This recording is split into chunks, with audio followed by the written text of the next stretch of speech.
Hello and welcome to a new episode of the Game Informer Show. I am your host. My name is Ben Hanson. I'm joined as always by permanent co-host Tim Turi. I'm permanent co-host Tim Turi. Also, you have never botched an intro, I think. I don't think you've ever... We did the very first one. Oh. It's a fun outtake. Is me calling this out now botching it? So exactly. Oh, damn it. I'm sorry. We have to start over now. Oh, and that is the voice of Bryan Vore, who's also joining us. Hello. Welcome, special guest Bryan Vore. And then also Mr. Andrew Reiner. Permanent guest. Hello. Right? That's right. Right, guys? Absolutely. Right? Come on. No? No, you got it. Yeah. You're not allowed to leave either. So So we've got a fun episode for you guys. We're going to be covering some new Fallout 4 details, new Doom details with Mr. Reiner. Brian's been playing N++, the platformer. We're going to cover some speed running fun facts. Yeah. And then SGDQ. That's right. Then some reader emails. And then the last section, we are going to be interviewing, actually it's just Kim and I, interviewing Steve Gaynor from Fullbright. You forgot about King's Quest. Oh, King's Quest. Yeah. You know what? I don't think it counts as forgetting about King's Quest. Don't call it a I just comeback. have never thought about King's Quest in my entire life. And we'll get to that. You weren't a Sierra kid, so. That's exactly right. But yeah, we talked to Steve Gaynor in the last half of the show about developing Gone Home, a little bit about his history working on the BioShock series. I have an interesting discussion with him about just addressing the amount of haters out there for this game, because there's been a surprising amount of flack in the comments about like walking simulators up my butt. Where? So it's fun talking to him and a frank discussion A about lot of what's going on. comments verbatim like that, yeah. Exactly. I look forward to hearing that. Oh, good. Thanks, Yeah, Brian. Steve's a super well-spoken, interesting dude. I'm curious to hear him not only just talk about like a cool-looking game, but also defend from some of that stupid flack. Yeah. And since it's a small company, he can kind of be frank and Yeah. doesn't have to worry about his publisher like getting on him or something. He doesn't That have is to a- be Steve. He can be Frank. He can be Wow. frank. Correct. He Yeah. does the whole interview as Frank Stallone. Oh. But we should start off by talking about this mysterious King's Quest game. Oh, wow. He went from forgetting it to all right, marquee. Top of the bill. Well, I have to do it now or it's going to completely leave my head in 10 minutes. What do you know what? Let's kick it off this way. What Yeah. do you know about King's Quest? What is Genuinely, it in your like, yeah, mind? I like LucasArts adventure games. I consider myself an adventure game fan, and for some reason, King's Quest has just never been on my radar. It's up there with Doom for the series that I just have no familiarity with whatsoever. Biggest FPS and then probably the biggest adventure game. I mean, definitely longest running. I think as far as there's a legacy to King's Quest, for Right. Sure. I know adventure game, quirky. There's probably a field and a dragon or something at some Oh point. my gosh! So That is literally it. you have played it then? Okay. No, There's a silly hat, right? Yeah. He always Graham. man. The games that star Graham, and he is not always the only protagonist. His son, I think, named Alex, and I think like Rosalina or something is his daughter. And there's different characters and stuff. Don't like hold me to all those names or anything. But did you guys play Bryan Reiner? Did you guys play much King's Quest at all? I did. I've played all of them. You have? Did you play the I've new one too? I've started playing the new one. Oh, yeah. great. Wow. Oh, nice. I didn't really have a PC when I was a kid too much. It kind of came later. Yeah. It wasn't quite as common as it is now. Yeah, I ended up like seeing like King's Quest 6 at my cousin's house like at a young age, and there's just things happening like he's in a labyrinth with a minotaur now, and now there's this other part where he's talking to a literal stick in the mud who's really stubborn, and we got to figure out what to do with the stick in the mud, and they'll do a lot of literal kind of wordplay pun things in there, and then I played I've played a lot of 5 and 7 and all that stuff, but it's been a long time since this series, since it's like point and click roots kind of took root. And that it was very much a point and click game. But one of the differences I see between that and the LucasArts games is traditionally the King's Quest games would punish you for death way more. Like if you hadn't saved and you walked too close to a bear that was trying to get, honey out of a beehive, that bear is just going to maul you. And even once you figure out, if you haven't saved for a while, that's it. You're toast. And even if you do figure out get that bear out of there, if you go up to the beehive, those bees will probably kill you. And so you just got to figure out how to like disarm these things, whether it's throwing a cloak at a snake that's blocking a path or finding a path through the desert so you don't, die of dehydration or whatever. But they also did another thing, which was, I think I've told this specific example before, but they would screw you over you could get past all the death parts, but you get to a point where you used an item in the wrong spot or you didn't grab a specific item and you'd just be screwed over. Like there's one part where you have to go into the mountains and you get cold up there. And if you don't have your cloak, you'll freeze. And you also get hungry. And you could at that point have a custard pie and you could eat that and carry on. But later you find a Yeti and it attacks you. And the only item you can use on it is to throw a custard pie at it. And it falls off a mountain, so you need to make sure you've gotten the leg of lamb to eat instead. All that stuff by today's standards is garbage, and it's not in the new King's Quest, which is very So good. the new King's Very nice. Quest made by the Odd Gentleman, Yeah, P.B. Winterbound people. and also don't forget that one Neil Gaiman game that nobody ever talks about that they Yeah. also made about ghosts in a house or something. They're burying it big time. Definitely. But they made this new King's Quest, which is an episodic release, fairly classic adventure game. Would you describe it as a reboot, or what's going on here? You know, it's interesting. I think that this is a continuation. There's lots of little nods and callbacks, but it takes place near the end of like King Graham's life. Think Princess Bride. It's very much like a grandpa talking to his granddaughter Gwendolyn in this case about the rise to knighthood, which is the first chapter, and I think eventually kinghood and stuff like that. Because Okay. King's Quest 1, I think it starts off you just are King Graham. Like there's a lot of stuff that could happen before then, and yeah, it starts off kind of linear. I was kind of worried from what I had seen, which is like it's King Graham going down a well, and there's this dragon, and you got to like, oh, which switch will kill you? And it's just very much teaching you the ropes of how to interact with things, which it's not point and click anymore. You just control them directly. Think like the Grim Fandango remaster, stuff like that. Sure. But then you get into like Daventry proper. And there's this sort of knighthood contest going on where different knights. Here's the fat, strong one. Here's the speedy one. Here's the archer. This short, smart one is there. You got to figure out how to outsmart them and stuff. And it opens up in a way that really brought me back to those old games. It's very open-ended. And since it's episodic, do you know well, I guess you've finished it. So how long is like one episode here? I was really surprised. I mean, a lot of it has to do with where your logic is and how it's a very abstract type of logic. One example I called out in my review was like, you just get this purple dye somewhere and you just like dip all your objects in it and turn it purple. And you're just like, why is this even, I'm getting access to this weird thing I can do before I even know it's helpful. Or, how can I get this literal bridge troll to come over and bring his back, which is a bridge, over to this other bridge and get over there. And it's this sort of weird abstract puzzle logic. So depending on your ability for that and how good you are at memorizing Daventry, man, I feel like I played it for like 5 hours or something. That's pretty good for an It's episodic a game. long, I'm like an hour and a half into it, and Okay. I've barely scratched the surface on it. I'm into the tournament. You are, okay. Yeah, I got across that river, which was pretty clever. The thing I Yeah. like about it is still charming and weird like those old games. Like Tim called out those weird puzzle solutions. You still have a lot of those weird objects that you're using at different times, but just in ways that kind of make sense or are very forgiving in kind of how they're designed. Yeah. Like you can go into like, let's say there's thorns in front of you. You could walk into those thorns and you die. You checkpoint right in front of that. So they're very, very careful of leading you along and making Yes. sure you're not doing a lot of backtracking through things you've already done. But from what I've seen so far, the world is not designed very well. Like it is pretty open and there's paths you go down that are just uneventful. Like you just run down this path over and over, then you got to go back through it. I wonder if that's a situation where episode 2 it'll be in the same area maybe and they'll put some stuff down there. If I had to guess, and this is something that some adventure games do, and you saw it, I think, in Broken Age to an extent, which is like you will come back to areas that you hadn't been to in a while. So I think that we might see some of these locales again. But yeah, it's interesting. That was one of the biggest downfalls, I think, of the game that Reiner pointed out is like part of the charm and what I think it does better than a lot of modern adventure games. Like Broken Age was fairly linear, even though it was a success, I think. Episode 2 less so. Less so, but even more like very linear compared to something like this King's Quest game, which is like both to its success because it makes you feel like you are more in control and it's more up to you and you're less guided, so you feel smarter when you stumble upon solutions. And I think it also is its downfall. And unless you're really paying attention to landmarks and stuff like that, like, oh, that broken wagon wheel means that the next screen over there is where the pumpkin patch is. And you have to remember, call back to like, that's what we did when we didn't have maps and games and stuff.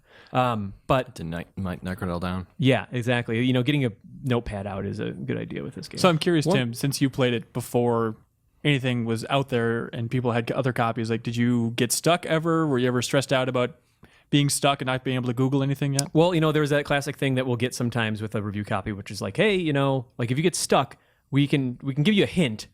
We encourage you not to reach out and stuff like that. And I don't like doing that ever. But if your back's against the wall with a review, like the internet would be there. You'd have a solution. This game, not at all. I feel like I went the right amount of time stumped.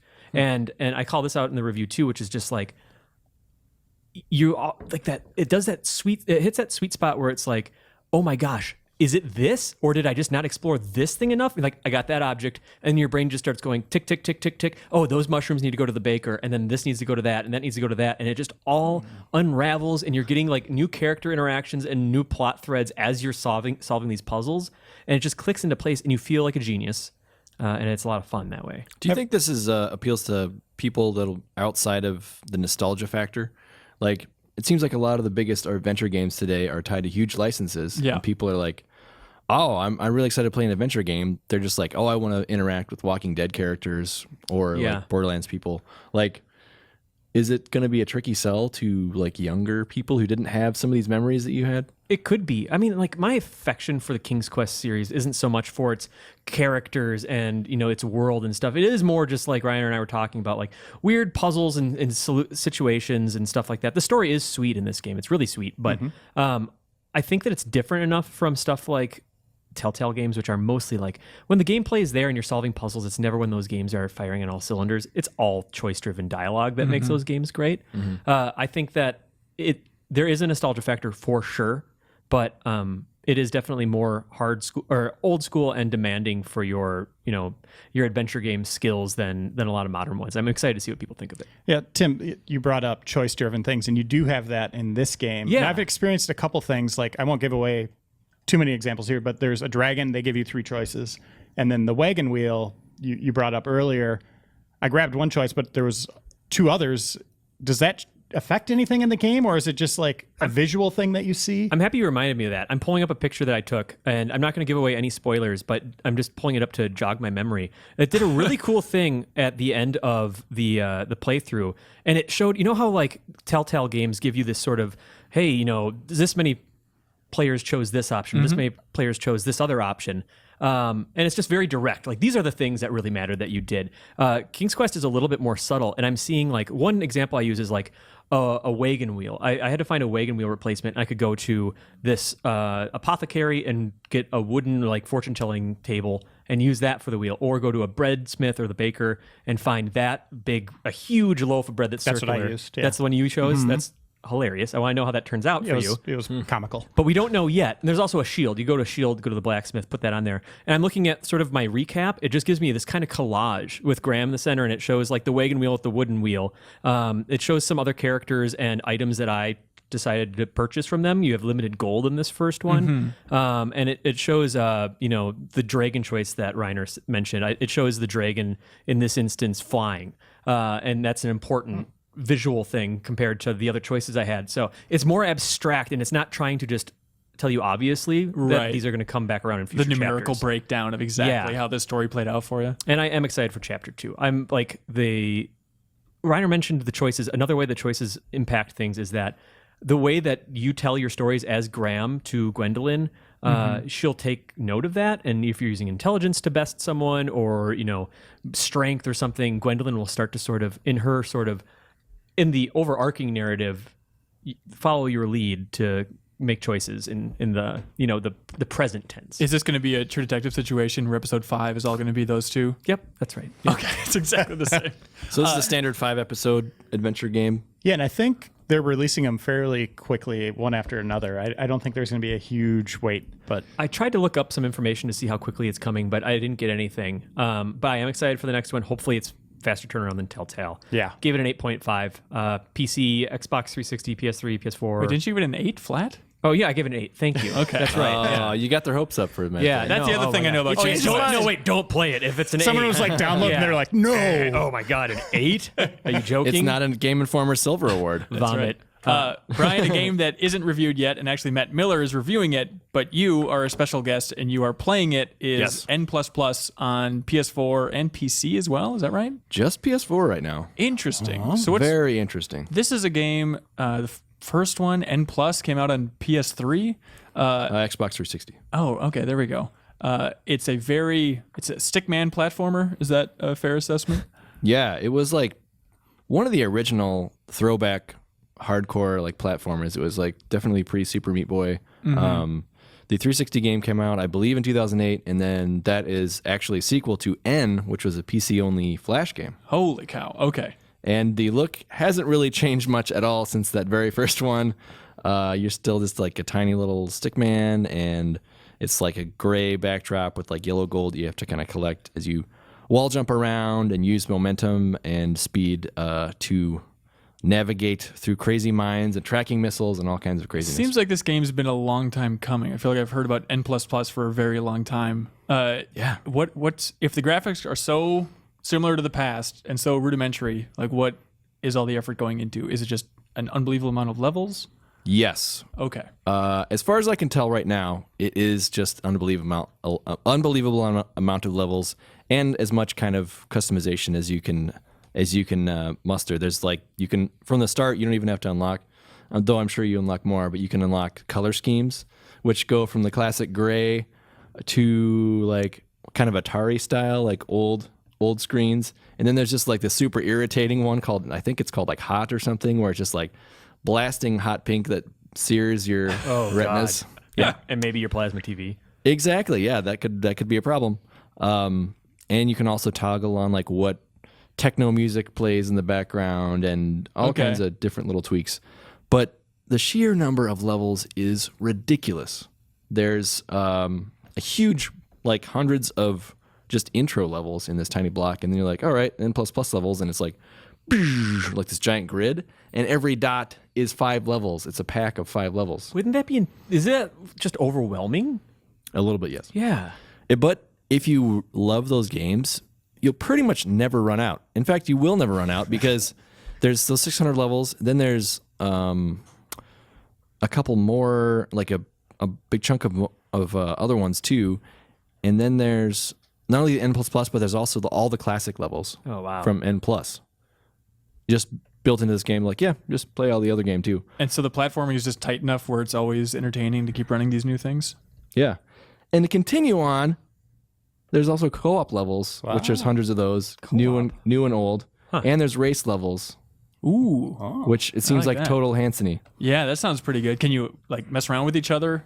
Or Yes. is it just... It's ooh. all about screwing the other person over. All right. This sounds fantastic. Yeah, I can see you doing many game nights with this. But the weird thing is it's all couch co-op. Perfect. Okay. I don't think there's any online, which is probably beneficial because I think any lag would just screw you over. Yeah, in co-op and versus. This game, from what I gather, like I was talking with Miller about it a little bit, and like the old N+, like used to have like a scarf and stuff, and they even took that away. And that's and it's even more minimal. So, I mean, is this game? Is it just the mechanics essentially, and like just strict level design, like like strip bare, and it's just like, are you good at platformers? Like, is that all this is? Yeah, it's basically. I mean, it's not like there's a story or any kind of anything that ties it all together. It's strictly I love platforming, and I want to prove that I'm the best. And there's a constant timer running. Like there's this, if you haven't played N+, there's this yellow timer bar that kind of drains throughout this cluster of 5 levels. And each time you get gold, it kind of shoots it back up a little bit. So you have to complete everything before the timer runs out, and then that's a universal time bar, I believe, through your 5 levels. Maybe not though. But everything is immediately uploaded to leaderboards. You can see your friends. I saw Miller's scores on there. Is he any good? He's pretty all right. Pretty okay? Sometimes he does better than me, and sometimes not. Miller is such a nice guy. You forget that he's also really good at a lot of games. Yeah. He's unbelievably good at Destiny, unbelievably good at music games, platformers. Unbelievably good at being humble. Yeah. It's true. Oh, yes. He's a mystery. He really is. But if we had a bunch, it reminded me of like if you play Trials and you can see like 5 scores if we all played on the same platform. That's the nice thing about this being on one platform is every the leaderboard is the leaderboard. It's nice. Not fractured. It's not like, oh, you're playing on Xbox. Oh, I don't know if I'm better than you or not. Did you say what it's on? Yeah, it is on PS4. PlayStation 4. And you're having fun so far? You recommend it? Definitely. It's $20, so people might be a little concerned about that. But as we've talked about, not only are the built-in games like in levels in the thousands, but there is a big character or big level creation thing. Okay. Super easy to share. I haven't messed around with it too much, but people have already made, I think one of the most famous ones created so far is the level that plays itself, which is just like, all right, okay, somehow it gets your character all the way through and you don't touch the controller at all. So there's going to be a lot of creativity there. So as someone who likes hard as nails platformers, I consider myself one of those people. and I haven't had a lot of time with M+, there's no reason to go back to any other version of the game. Like, this is the one to play, it sounds like. It really does seem that way. Okay. Yeah. Like, Unless I want a scarf. This is, unless you want that scarf back, which I'm surprised with all their customization why they wouldn't just like pop it back in. Come on. I really want it. I really want this series to keep going so we get to the point of like N++++++. This sounds like it sounds like a wireless router at a certain point. Yeah, it does. It really does. You know, I've been looking for a game to speedrun, and I think this is going to be Is that the one? That's a good one. it. Yeah. Good choice. Hey, Reiner, you have the most to talk about. I do. He just gave you an awesome segue. I know, but I tried. really, I really did try. Yeah, I know, I It was awesome. appreciate It it, was great. but I really want to get to the Bethesda Yeah, news. there's meaty stuff in there. It really What is. do you want to know? Okay, you were at QuakeCon, Bethesda's. They should just call it BethesdaCon at this point. Just call Yeah, it it used Todd to be Howard. IDS. Yeah. Yeah, but It's still IDS. I mean, it's exactly PC players, right? But it's their big convention. Where's that thing at? It's in Dallas, Texas. Dallas, Texas. Uh-huh. And you were there all of last week, or what's the schedule? I looking was like? there from, Thursday through Sunday. Cool. What'd you see? Tell us all about it. I saw Fallout. It looks pretty good. And then I played Doom. And that was pretty great, too. I don't know about We should move on to the speed running, actually. Okay, so they had a big Fallout 4 demo that they did not release online anywhere, correct? So this is there was the trailer that came out, and then Todd Howard went on stage at E3, and he gave a presentation and walked through all sorts of data from Fallout or stuff that's in the game. And then he did that again, but a whole new presentation for QuakeCon. And there is a lot to this game. I mean, we've gone through at E3, we went through being able to create your own structures and stuff like that, and looting, how that's improved, VATS, all the mechanics, just how big that game's going to be. And now we're getting into Todd got into more of the character relationships that you're going to be able to have in the world. And then also how you're going to be leveling up your character. So basically, how to get married in Fallout 4. That was his Exactly. presentation? Yeah, that will be a story on our site. So there's 12 companions in the game now, and you can only have one with you at a time. So Dogmeat won't be with you at all times. You're going to have to decide, do I want Mr. Handy? Do I want Dogmeat? And then a new character they introduced is this woman named Piper. Okay. And she resides in a place called Diamond City, which is in the ruins of Fenway Park. Okay. Awesome. For you non-baseball people, is the Boston Red Sox home in Boston. That's great. And she runs her own newspaper there. And she's kind of this snarky, quick-witted person that we got to see maybe a couple of minutes of footage with her. And she seems really cool, well-written. There was a lot of humor just in that little moment. And the presentation looked better? That's what I was going to ask. Yeah, I'm really curious. Presentation as in the visuals of the characters. More the way the story. And the way they frame, the classic Bethesda thing, we saw a little bit of it as just the zoom in on someone's face, how they frame those conversations.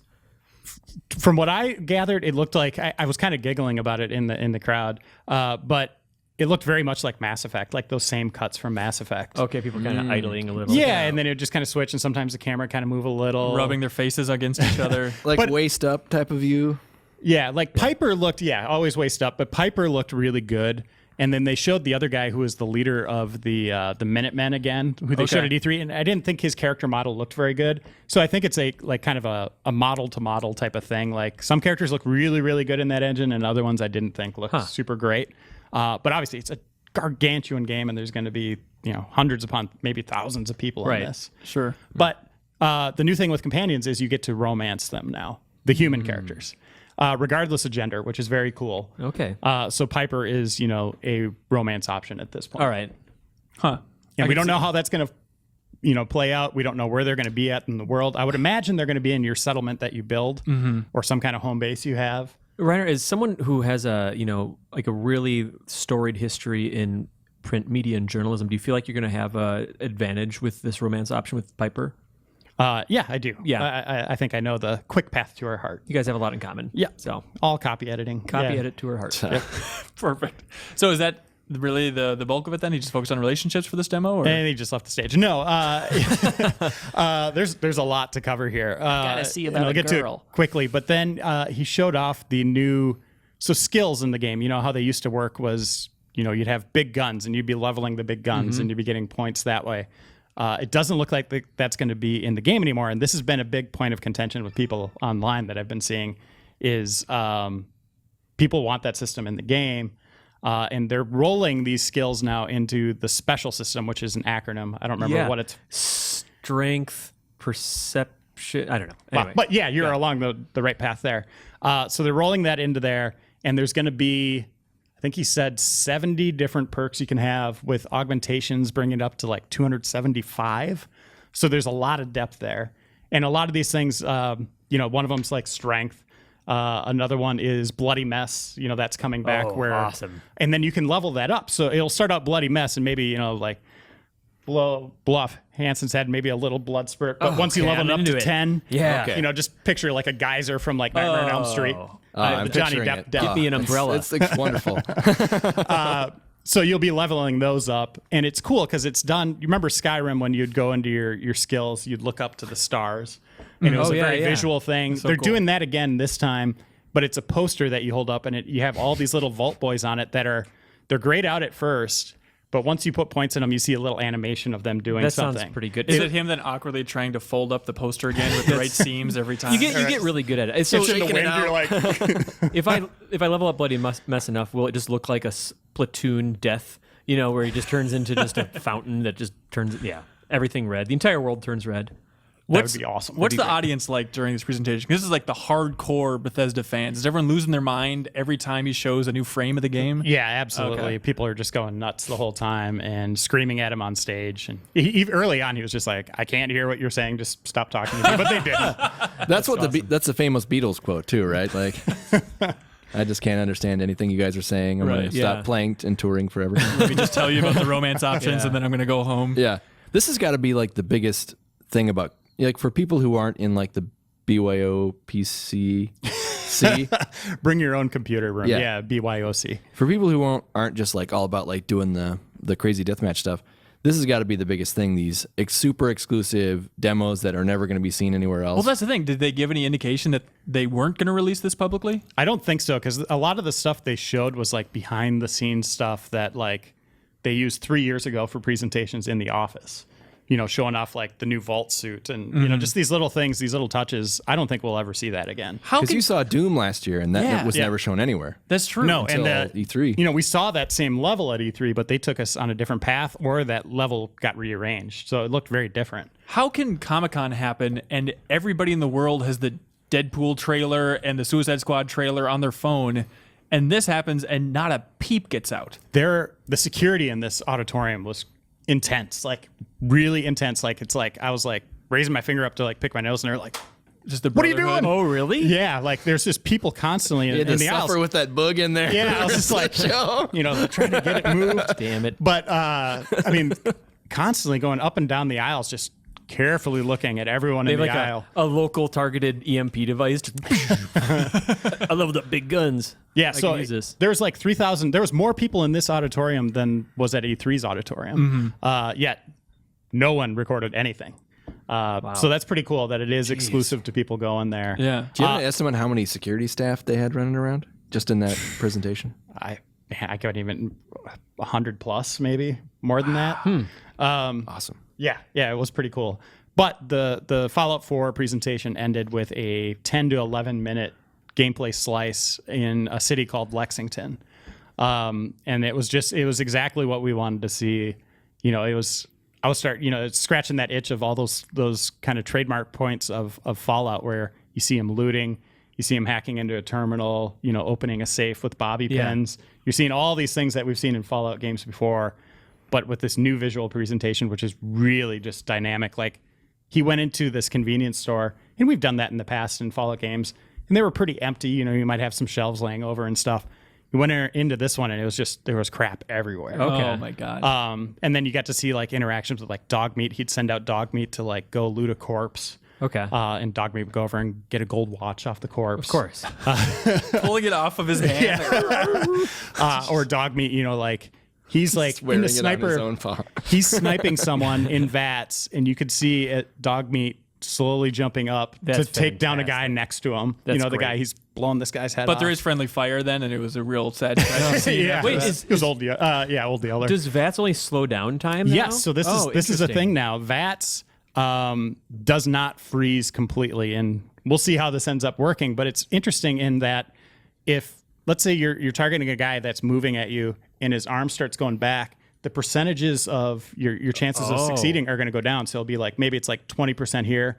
And as it starts going back, maybe it goes down to like 17%. That's awesome. But then also think about someone that's maybe going down to take cover or popping out of cover. So you might lose hit zones completely as they start to go underneath like a table, or you might have another hit zone appear as they're rising. Interesting. Wow. But we've played Fallout 3. We know how finicky the VAT system can be. And like, I want to line up a headshot on this spider.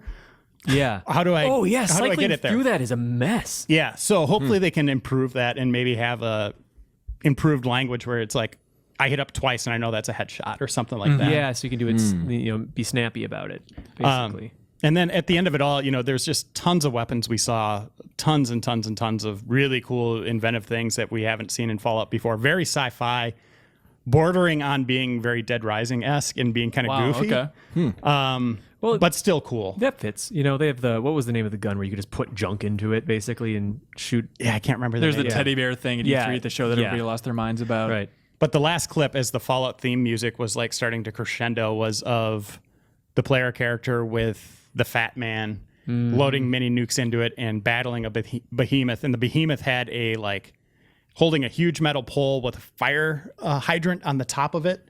And he's swinging this just huge thing at you, and you're launching nukes at it. And the explosions, it seems like an artist maybe spent months of his life or her life making these huge mushroom clouds, these vibrant explosions. They look super cool. Oh, that's awesome. Is it Behemoth a variant of a super mutant then, or I think it might be a new it might be a new adversary. Obviously the fans out there can say if it is or not, but I would say he's 15 to 18 feet tall, something like that. It looked very cool. The animation on it was cool. Nice. Visually stunning. The city, Lexington, looked great.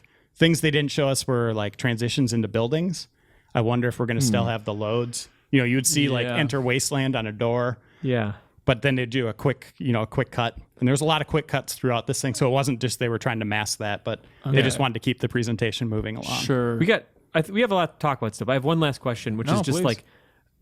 you mentioned going into the grocery store or whatever with and seeing everything, like tons of stuff everywhere. Is it still like, I can pick up anything that's not nailed down, and it's kind of like the tedious, like, all right, pick up that thing, now look at that thing, pick up that thing. Does that still feel kind of the same? It looked like it, yeah. He would highlight a chest or something, and there'd be 5 things on there that you could pick up. Okay. And again, all that stuff's going to be used now. You're just not grabbing crap for the sake of grabbing crap. It's like you can use that stuff in your houses and to break down to components to use for building weapons and stuff like that. So that's good. We're all going to be over encumbered the rest of our lives. I can't wait. I wish we didn't have that. Yeah. So also, you ran a story. Play on PC and you can mod it out. That's a good idea. Actually, Xbox One's got mods. Yeah. Oh, that's true. That's really interesting detail. Mod it right out. Yeah.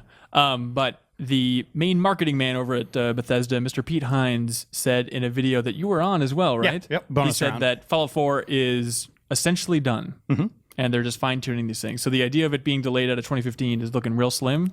Yeah, unless they run into a lot of problems optimizing. That's what it sounds like they're doing right now is they learned their lesson from Skyrim, backwards flying dragons. They don't want that stuff happening again. Mm-hmm. So it sounds like they're taking the extra time to polish this one.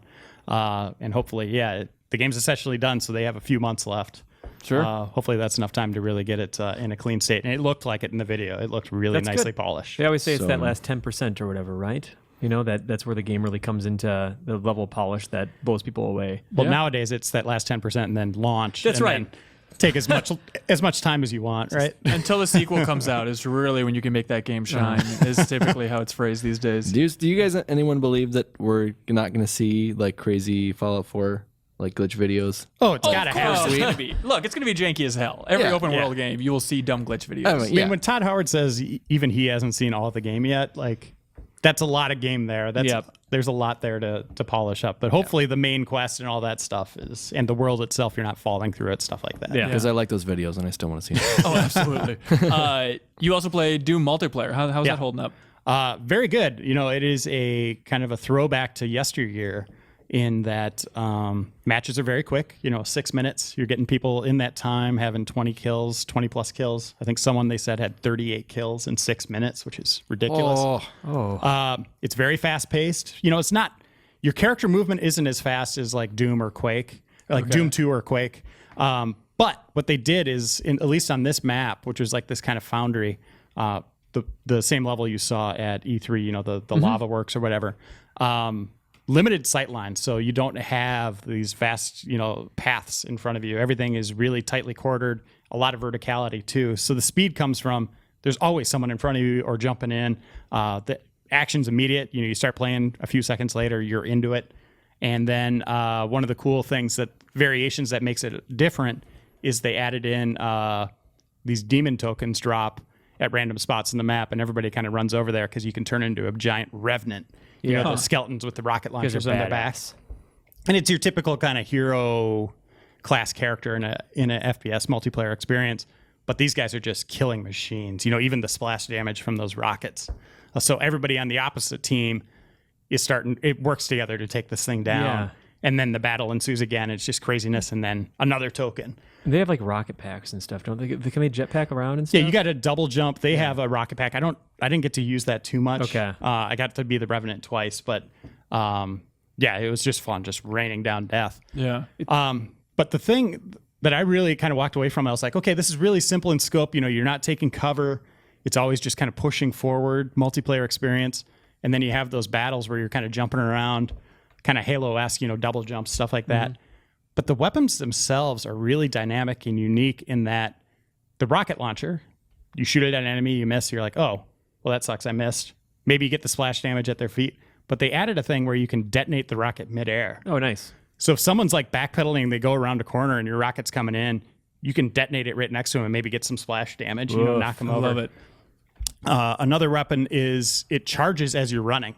So it becomes more powerful as you're moving forward at any time. So that's really clever. Stuff like that is really cool. And then the shotgun obviously just feels awesome as it should for a Doom experience. I know these are like super fan number ones, but how was the audience reception? Were people really buzzing about it? They loved it, yeah. Okay. Yeah, and I was on a winning team, and I had no idea. This is a little aside, but I won with my team. We all high-fived each other. We had a great time. And they're like, okay, go up on the stage, and you get to play in front of everyone. I was like, oh, no, because we're doing mouse and keyboard. They had a controller there, but I think you'd probably get electrocuted and die if you touched the controller at QuakeCon. What? So They'll probably just eject you immediately. Oh, I see. I mean, the crowd booed, by the way, at Pete Hines' welcome when they started announcing the discounts of games. So they're talking about PC. You could get all of Bethesda games for like $75 or $100 or whatever. And they're like, we also have discounts for PS4 and Xbox One games, and the crowd booed. Holy crap. I don't want them to save money. QuakeCon just sounds like it'd be just a distillation of like the sort of PC master race type. Oh, absolutely. Oh my, yes. I mean, still a lot of fun, but you don't want to. Not that there's anything wrong. You don't with want to show your Xbox 360 controller tattoo freely around there. But up on the stage, I got annihilated. Like, absolutely. And there's shoutcasters, and they're like, Echo 4 is down again, and it's like, oh boy. And then my guys are in my headset like yelling like, what are you doing? And it's like oh, I'm gonna double jump up there. Oh, I jumped in a lava suicide. It's like, what the hell is happening? As soon as that match was done and we lost, I just grabbed my backpack and I was gone. Of course they expect you to be a pro gamer your second time playing this game that's not released. Well, forget Fallout 4's demo. This is the real travesty they're not releasing is Reiner completely biffing it in Doom on the stage. Really was that featured on bonus round, that footage?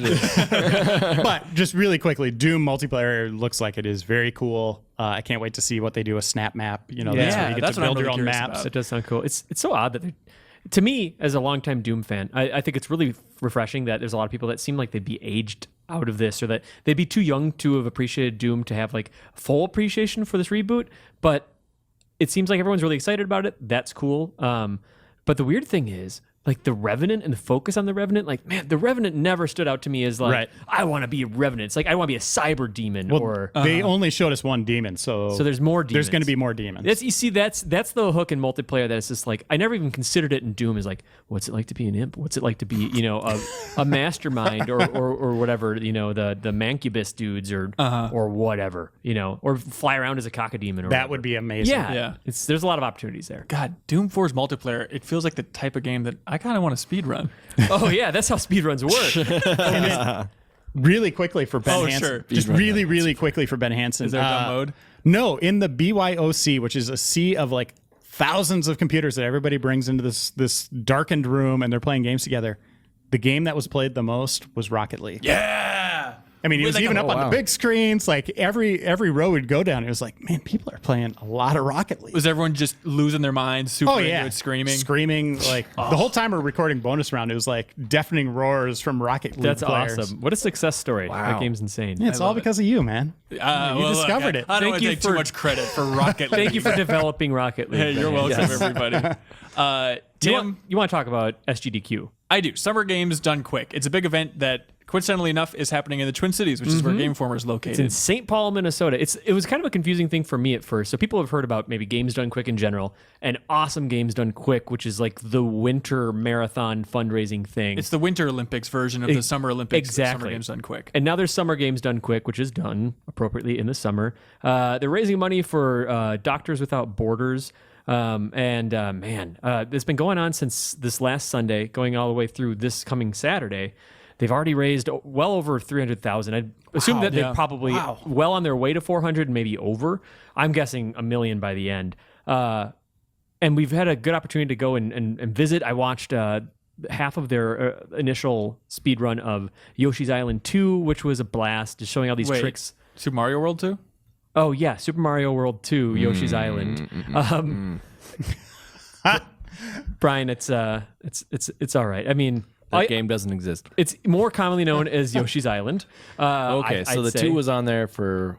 It wasn't like the weird like DS game or something that they were showing. No, it was just Okay. it was actually the Super Nintendo one, but doing crazy tricks like, man, this guy, I can't remember his name unfortunately, but the way he just could master Yoshi's flutter jump, and he'll in this middle of the speed run, halfway through a level, he had like botched a jump and he'd be holding out on this flutter jump and going off screen so that enemies would spawn back, and he'd flutter jump back, and he just knew just the right time to jump on an enemy as he's like not even appearing on the screen anymore, and use that to go back up. And then of course there's all the tricks and hacks and stuff like that they use, mostly tricks and glitches and stuff. It's not watching people go through a game quickly. It's like watching a computer tear through the game code to maximize the way to get through this. It's Neo. They're it's all unbelievable. respective Neos for their games. You know, we watched Symphony of the Night last night, which was great. And It was a race, so it was two people going through it at the same time. What? that was fantastic. It's just kind of like, oh, so if Alucard does like a weird, the other interesting thing is just maximizing the little bits of movement speed,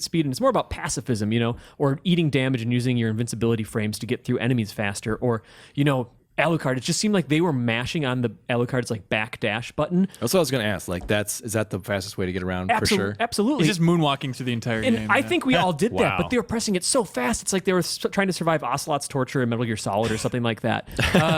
And then it's just like, oh, well, if we kind of dash and do this right jump at this stairwell, you actually go into this totally different area in the game. And, you know, if you do this thing, you can cut through the, you know, right before you get to the inverted castle, through the entire room that Richter's in.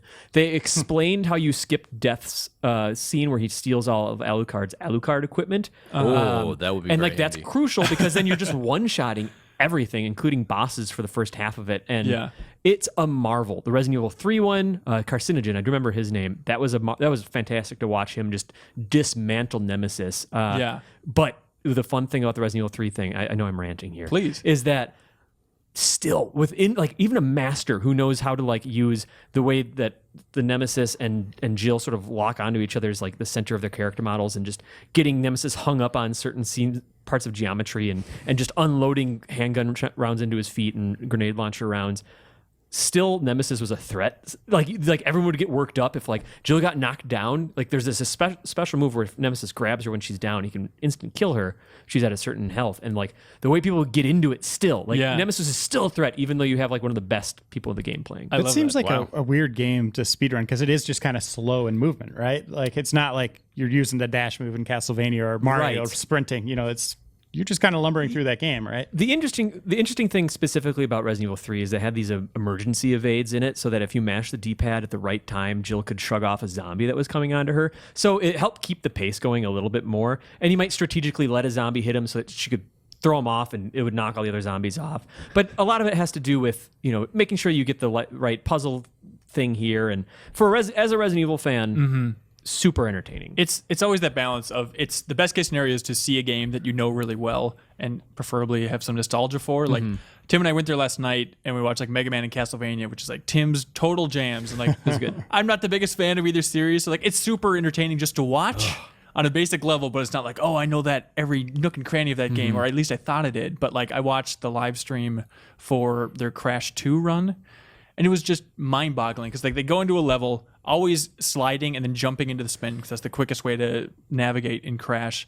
They would go into a level, get the purple crystal, and then look for the closest way to die. Because even if you get a game over and you get back out to the main menu, you'll still have that purple crystal. So then it's a matter of figuring out Crash's death animations, which they try and be so cutesy and have so much variety with, but figure out the shortest ones. So then they maximize that. But then there's also a twist because falling off to your death, falling off a ledge is usually the quickest way. So there's a lot of that.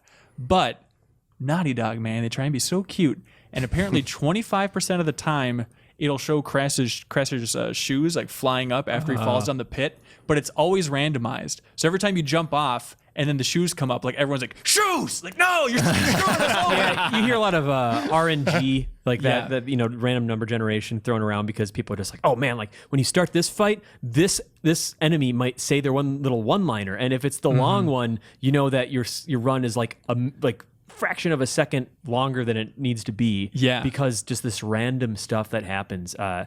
And sometimes they show you ways that they kind of break the game. Like when you're playing the game at that level, they discover weird things where it's like, all right, well, if you charge up this shot in Mega Man X4 and then the spider guy comes down and you unleash it, the game doesn't know how to compensate for the fact that it was already killed. So it comes down and now it's just an invincible version of the boss that you can't kill and you're stuck. I was watching Bioshock Infinite last night, and it's like you can get on a trash can, jump over an area, and then you just jump off of Columbia and you end up landing on an invisible area that's further in the game, and then it just kind of builds itself up around you because it's like, oh, you must be here now. But you're really just jumping off into the abyss. Yeah, I think the way to enjoy SGDQ and understand it is like go through the list, especially after the archives are up, find the game that you think is just the best or that you know really well. Maybe it's like Shadow of the Colossus or maybe it's Resident Evil 4, and just watch how it's played, pay attention. It's a blast. I have a list, speaking of lists real quickly, of games that I really want to go back and watch the full speed run of. It might give you some ideas if you're nostalgic about these. Resident Evil 4, Trag for PS1, which has a special spot in our heart we'll get to later.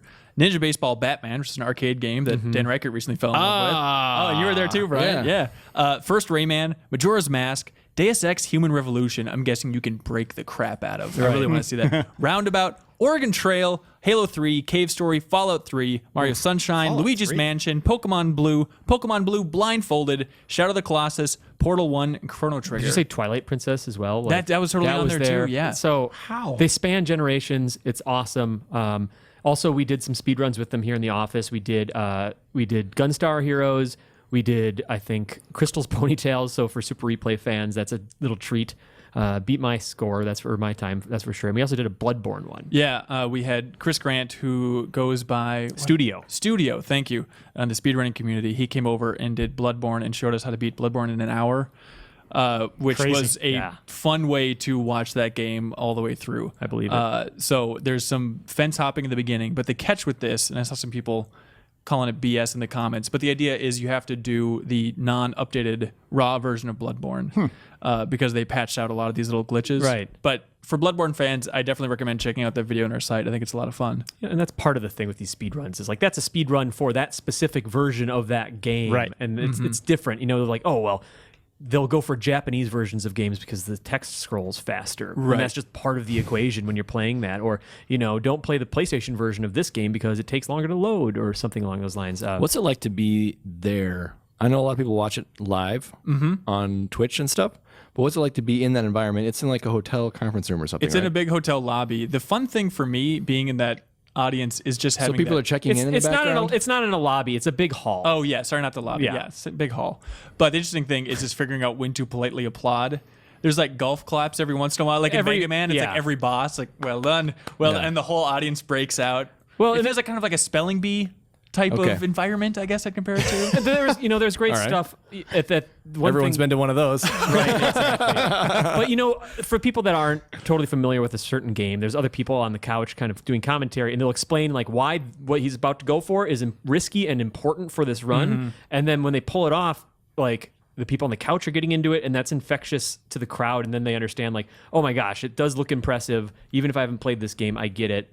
And there was other fun stuff like, they'll when they beat Castlevania Symphony of the Night, they broke out into a terrible like they started singing along to the "I Am the Wind" song, the super cheesy no. saxophone end credit song for because they've heard Symphony. it so many times because they've speedrun that game Yep. probably over 100 times, you know? And I really admired their commitment to singing that whole thing. Oh, so it's PA. It's blasted through a PA throughout the whole auditorium. Yeah. They also have like side rooms. Believe it or not, there's Smash Brothers going on. Yeah. There's like 3 different Melee matches going on when we were there. Yeah. So how many people were watching? I mean, I know it fluctuates up and down, but I think it's, man, when I tuned in, this is probably just a random sampling, but I think it was around 100,000. well, like how many like physically in the space? Oh, physically in the space. Probably like 100. I mean, Yeah, somewhere around there. Yeah, somewhere around there. So people can like pay for a ticket to get in, or Like $40 for the whole week, I think, if you pre-register. It seems like a slam dunk. Also, it seems like a fantastic community. Like everyone's super supportive. Everyone's yeah. super nice there. We ran they'll, into some, they'll teach you all the trick. Like if you really want to get into a certain game, like they'll be cool about telling you. Yeah, the that's tricks the and great stuff. part about having those side rooms. Is just have so many SD TVs hooked up. Like you just bring a console, hook it up, say like, Yeah. hey, show me how you play Tetris like that. Yeah, they have public, practice rooms, and even I think it was the X4 player was talking about like, well, we have a community online that's just dedicated to figuring out X4 runs. This is the game we play, and just sharing secrets, and it's all in the interest of everyone performing better. It seems like a lot of them too are interested not only in these big top tier games like Metal Gear and all that stuff, but like there seems to be a devotion for people to play like really weird Absolutely. Oh, side yeah. games It's such too, like Yonoid and things like that. It's like, such a cool way to highlight, the lesser talked about games. It is like really infectious. It makes me be like, what would my speedrun game be? What You is know, it? Let's answer that. I don't know. The one that came to mind was Ronald McDonald's Treasure Land Adventure. there you go. Because it's a weird treasure game that's awesome. I talked about it during the Gunstar Heroes. I could see Tony Ogbot, who is here and super into treasure games. I could see him tackling that in Yeah. the future. I think I'd probably go for Sunset Riders. Mm-hmm. Reiner? N++. Commitment. I like it. Yeah. Bryan Vore. I would go Double Dragon 2. Oh, interesting choice. All right. I really want to see the roundabout speed run. Yeah. It's like 10 minutes or something like Yeah, that Studio do where he did all the cutscenes in there as well, but just trying to navigate a spinning limousine in a speedrunning capacity. I'm just fascinated by that. I it. want to see him play that. Was the GameCube game that has a similar mechanic? Kuru Kurin is kind Yeah. of the original. I'm sure I'm butchering that name. but Tune into the Super Replay Showdown if you want to check out that game in action. yeah, please do. Uh-huh. Should we move on to emails? Sure. Okay, we got a lot to cover. Let's get to that.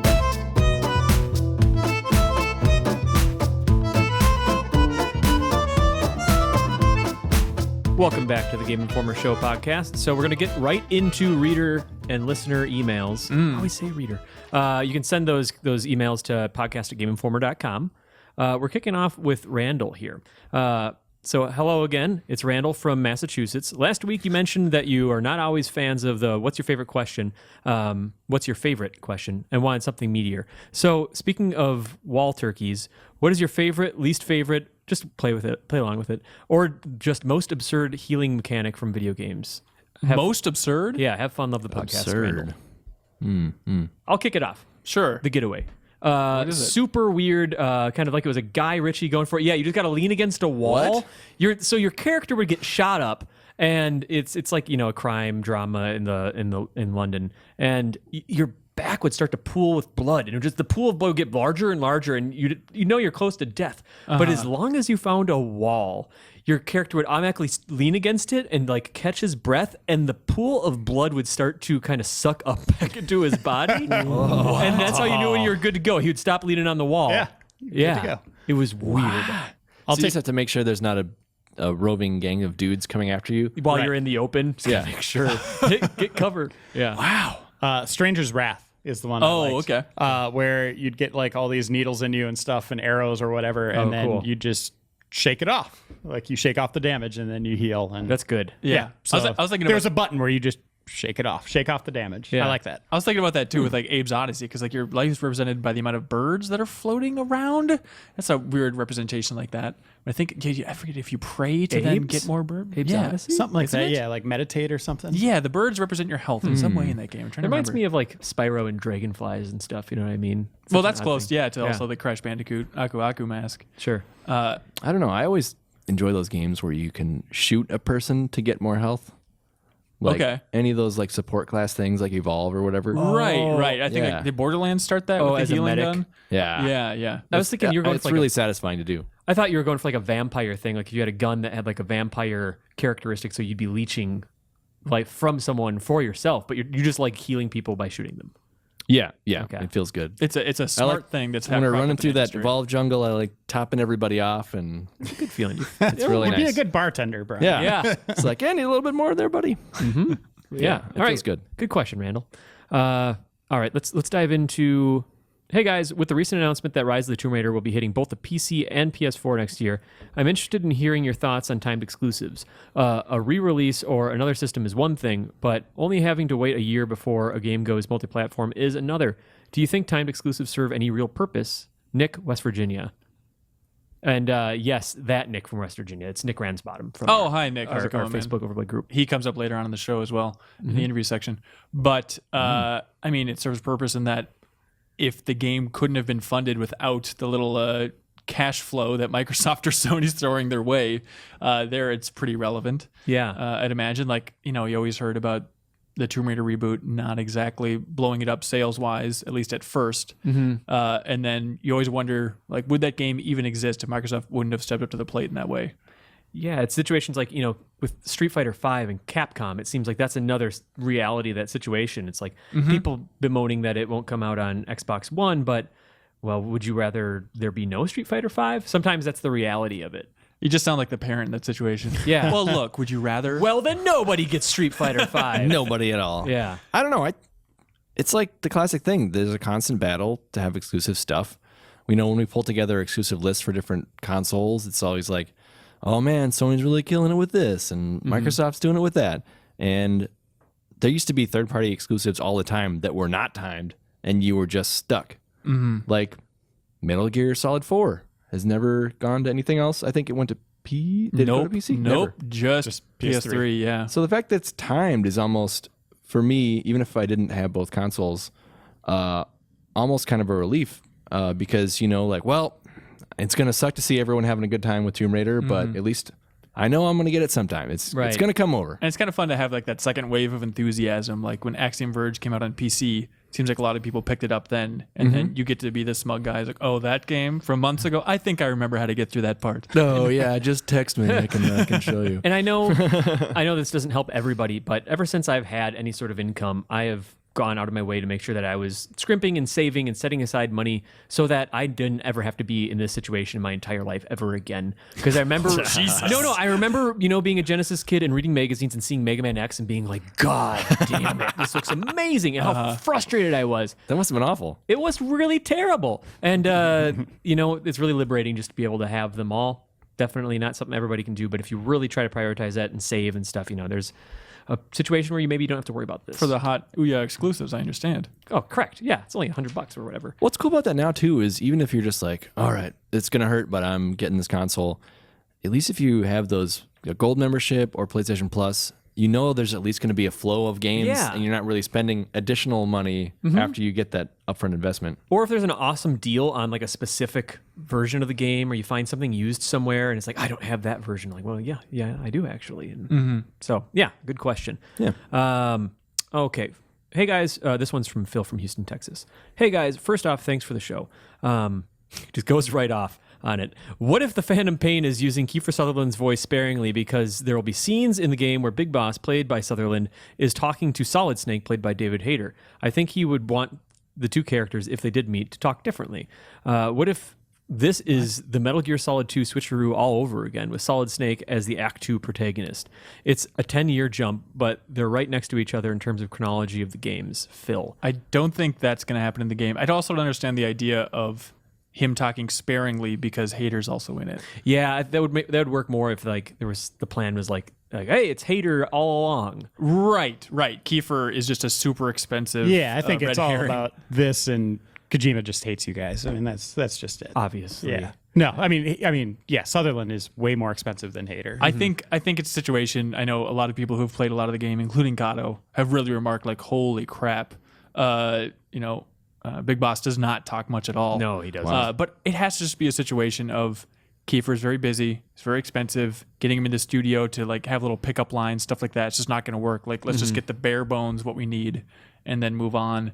And they can try and, gush it up and be like, oh, well, it's all kind of a Mad Max style thing. We want a more silent protagonist. He's more thoughtful. It's a darker time in his life, so he's not talking as much, but it's just contractual and stuff. It's that sort of thing, I think. And another reason I pulled this is because of the greater question is like, I don't think that this is going to be one of Kojima's big hoodwinks. There could be another playable character at some point. That's all on the table, but I think this one's going to be played pretty straight. I know it's sort of that Andy Kaufman thing where everyone thinks like, oh, well, Andy Kaufman is just faking his death, and it's going to be the most, crazy thing in the world. So but he's voicing Solid Snake? yeah, then? Andy Kaufman is. Yeah, he just sings the Mighty Mouse theme. It's weird. But I think I think that it's not going to be any spectacular, crazy thing this time Everyone around. write down Tim Turi on this date said this. And then when the second half of that game is just you playing an octopus flying to the moon. Like, Let me say I hope that's it. Okay. Or I actually hope that there's some crazy I really hope But there's we need, two. Yeah. we got to point this out. This is speculation too. Yeah. From what we've seen so far of the game, that he doesn't talk a lot. He could be a chatty Cathy throughout the rest of the game. Yes. right. I do not have Kojima's telephone number, and I do not have an inside line on that. Yeah, maybe there's just like one room on Mother Base we haven't seen yet where it's just like a little phone, a little red phone, and Big Boss will just pick it up and just yap his ear out. Or it's just a confessional, and he just doesn't stop talking. You have to get a priest and get him in the Fulton system back to Mother Base, and he just sits in the little booth with him. But yeah, this walkie-talkie stuff has been such a huge part of Metal Gear Solid. Is that just not in there anymore? The codec is Miller explaining things to Snake as he's looking at them. It's more of a one-way communication. So he's not going to ask a question about every sentence anymore. I mean, maybe a little bit, but yeah, it's just like you're looking at something through a binocular and click a button, and then Miller explains it, and that's essentially what I've seen of it. Which I guess makes more sense because I've always been confused in the Metal Gear lore. But what is Snake doing when the whole codex thing is going on? Is he just actually kneeling and just talking for this super long amount of time? Can other people hear that ringing in his ear? It's ear bones. It's in the ear bones, I suppose. Yeah, it's all in the ear bones. That's right. All right. So that's a good question. This one is from Drew from Massachusetts.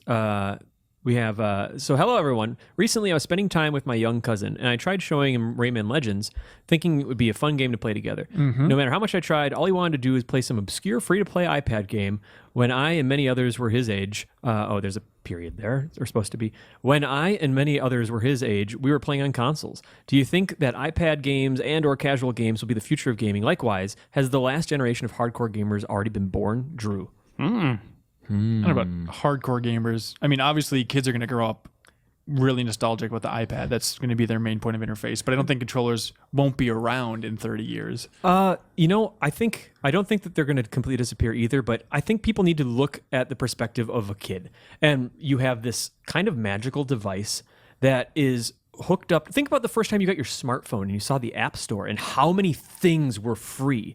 If you set a kid loose back in the 90s in a video rental store and said you could rent whatever you want, you'd just grab trash. You know what I mean? You wouldn't know. You're just like, I want to grab everything. I'm going to go, that looks cool. When I got my computer, it was like, oh, freeware, just give me everything. That's go to it. a site with like 1,000 free games. Let's go. Or if you've ever been to someone, seen like an emulator in action and seen all the games on there, you're not being smart about it. You just kind of go for whatever. Like, oh, let's go for this and that. I think it's just sort of like a shopping spree mentality. And kids aren't interested in quality because there's no punishment for getting into something that's free, especially if they don't have income. They can't, shell out, $7 or $8 for like Infinity Blade just so that they're playing something that's what we consider a little bit more refined. Yeah, and they're playing it. They have their own space. They have their own screen. They're not sharing the TV with mom and dad. And like, oh, great, they're watching the news again. That sucks. Like they can just like grab it and run off to their room and play it there. Not every kid has a TV in their room to kind of do their own thing on. Yeah. And then you're kind of free to just do it wherever. I don't know. I can see the appeal. But as far as like the hardcore gamers thing, I think it's a little bit. There's always going to be a more passionate crowd out there. There's always going to be consoles. There's always going to be PC games. I mean, Fallout 4. You're not going to play that on your phone anytime soon, right? Like, yeah. I mean, you could say that about BioShock 1, though. But what I'm saying is, I mean, you're going to be attracted to these different experiences. As long as the industry is there, you might stumble upon it and see it. It's the same attraction I have for going to tablet. It's like, oh, this is super cool. But at the same time, it's like, I want it all. I'm a gamer. I want it all. Yeah. And I could see people, kids getting into that. It's just, regardless of how they started, if they started on a controller or a tablet, like, you want to play the best games out there. But Minecraft Steve is going to be the new Mario. Sure. Like, there's going to be so many nostalgic feelings for that dumb face. I think But that's on everything, though. Yeah. I feel like I've mentioned this before, but the one thing I think we will see happen is, I had a conversation with my nieces the other day about like they're starting to learn keyboarding, and just that question was just like, well, so if you had a keyboard in front of you or your iPad, like what would you choose to enter in, stuff quickly? And they're like, well, absolutely the iPad. I can type so much faster on that. Obviously, the curve is that I think everyone would be faster at a keyboard, an actual keyboard. But I think what I'm getting at there is that eventually this younger generation is going to have grown up with what we thought were just bastardized digital controls, and they're going to be really good at it. And there are people that are really good at it. So if at a certain point, if you're always hoping that like, well, I hope that mobile devices will have something better than these digital inputs, like Nope. I don't think it's happening. No. You'll always have your weird peripheral that hooks onto it. But I think the generation that will sooner or later be making money and deciding what they want to buy will be buying with their like using their skills with these sort of digital virtual controllers to guide them. I think the core of the argument here and the answer to this question is that we're all old and we're going to die soon. Right. What? I think that's what the reader's getting at. Not me, dude. Sorry, guy. That's not happening to Gonna me. live forever. All right. Well, do we have time for another, or do you think? Yeah, let's go for one should more. we go for one more? All right. Okay. Greetings from Jesse in Phoenix, Arizona. If you could bring any multiplayer game back to its prime of online popularity, which would it be and why? He chooses Red Faction Guerrilla. Thank you for your time, Jesse. So strictly online.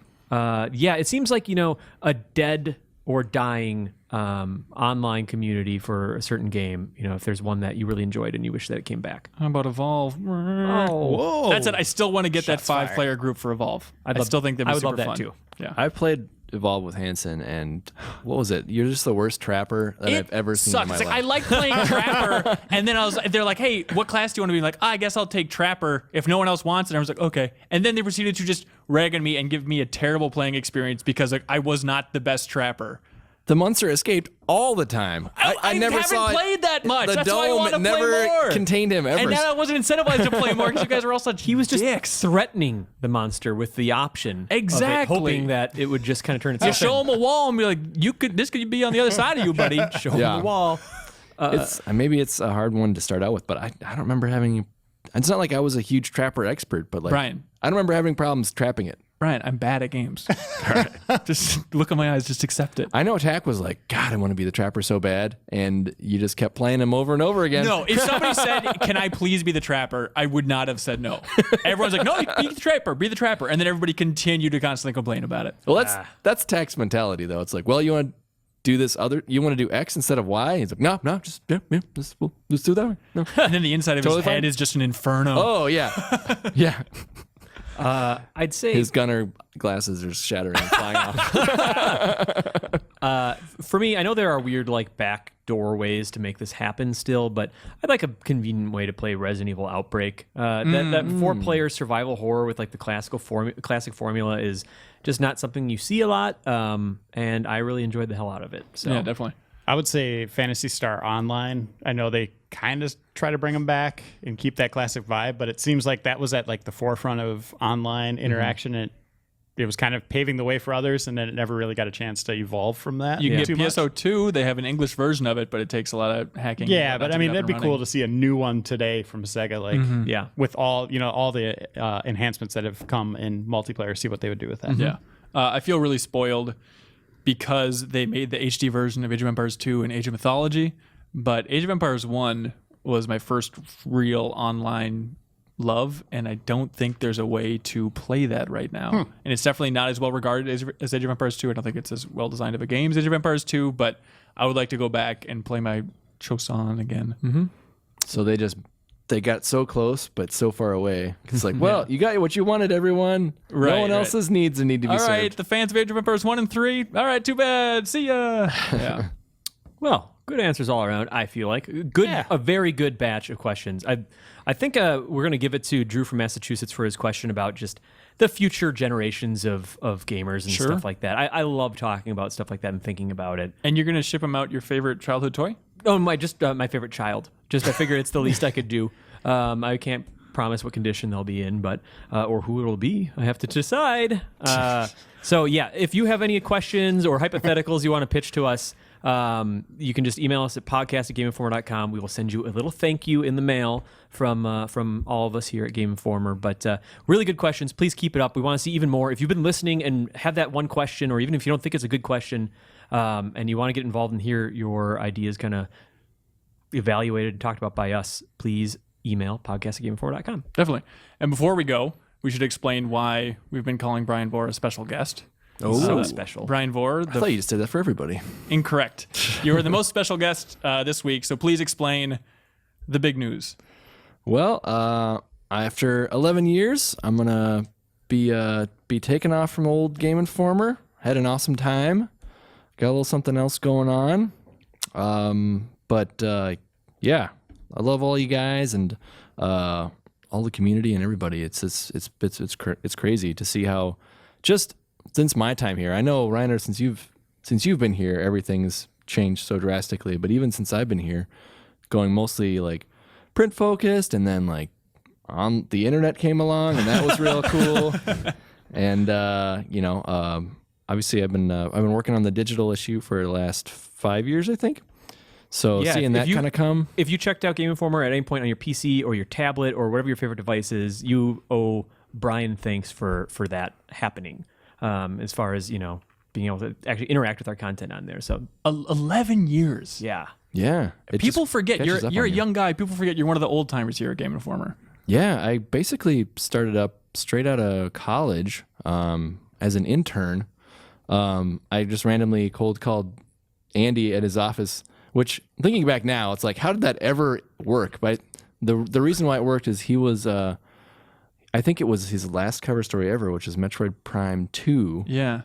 And he just got back from it. And I was like, hey, if you need anyone to kind of just show up and do anything for free, I'm here for you. And he's like, oh my God, I have like 7 hours of transcription from this cover story. And he's like, let me see if I have a computer.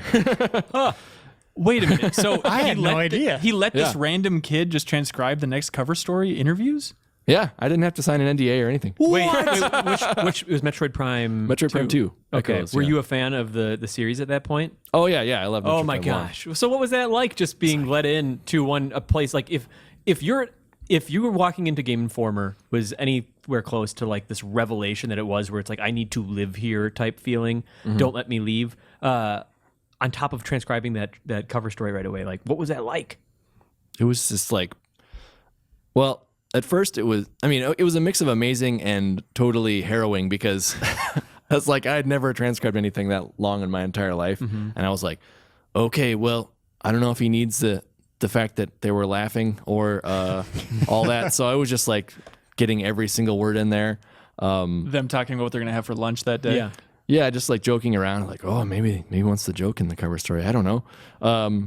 But overall, it was just super awesome to hear him talking directly with the developers and learning everything about.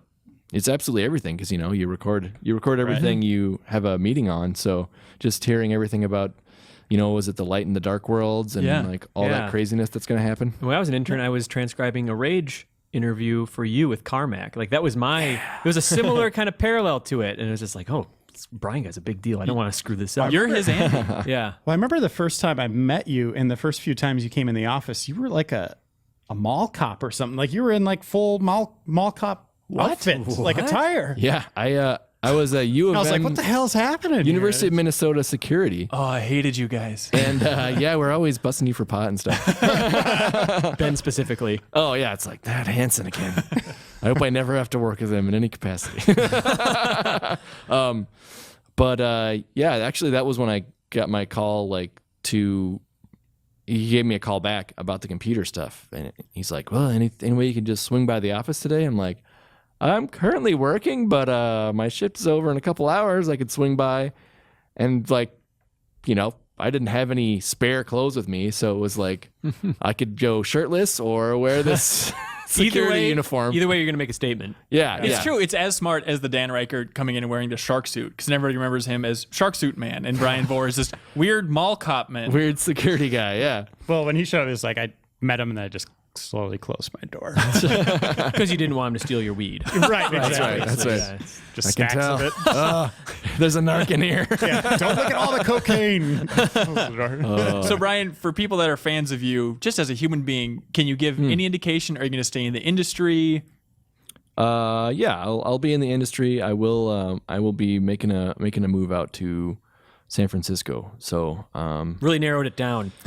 getting all the stuff packed and everything all figured out for the move. Here's is another the main question. focus right now. Yeah. Are you going to continue doing game journalism?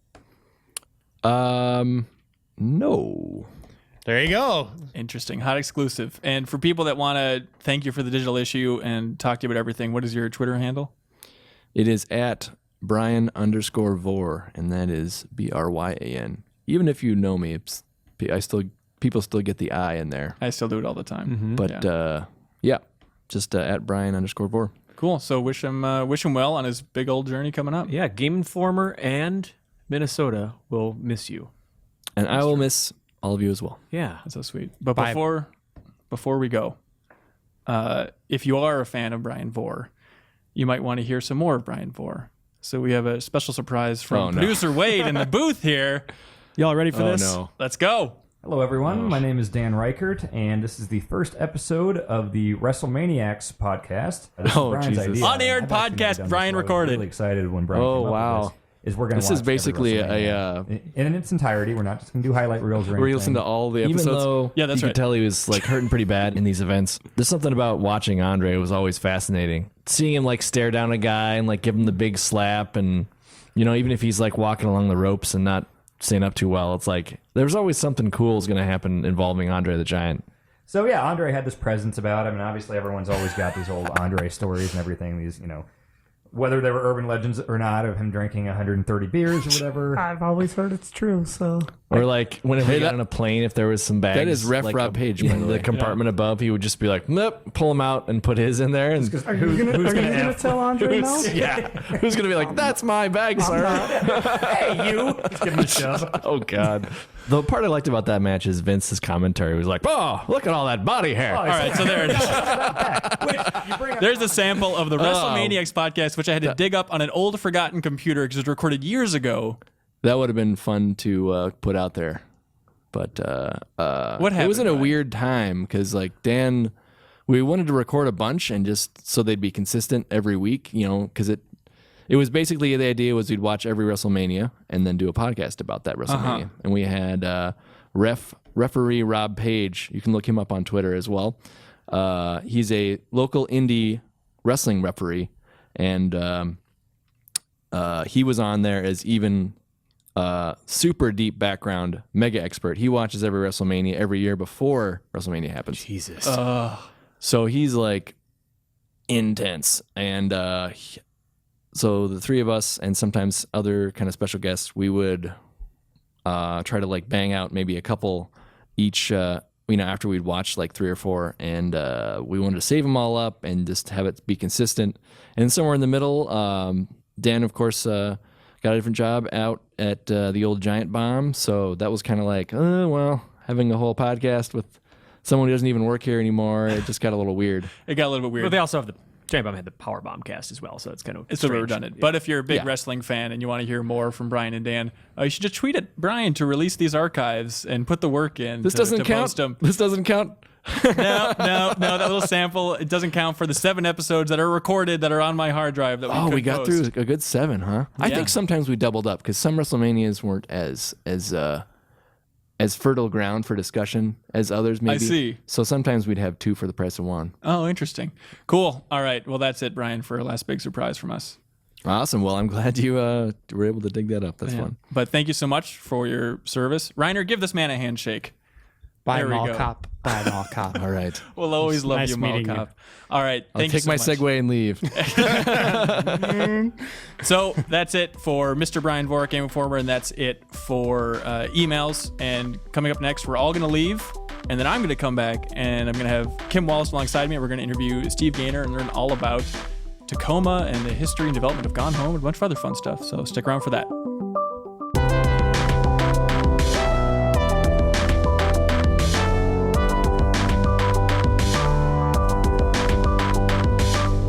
Welcome back to the Game Informer Show. We are joined now by Steve Gaynor from Fullbright. Hello, Steve. Hey.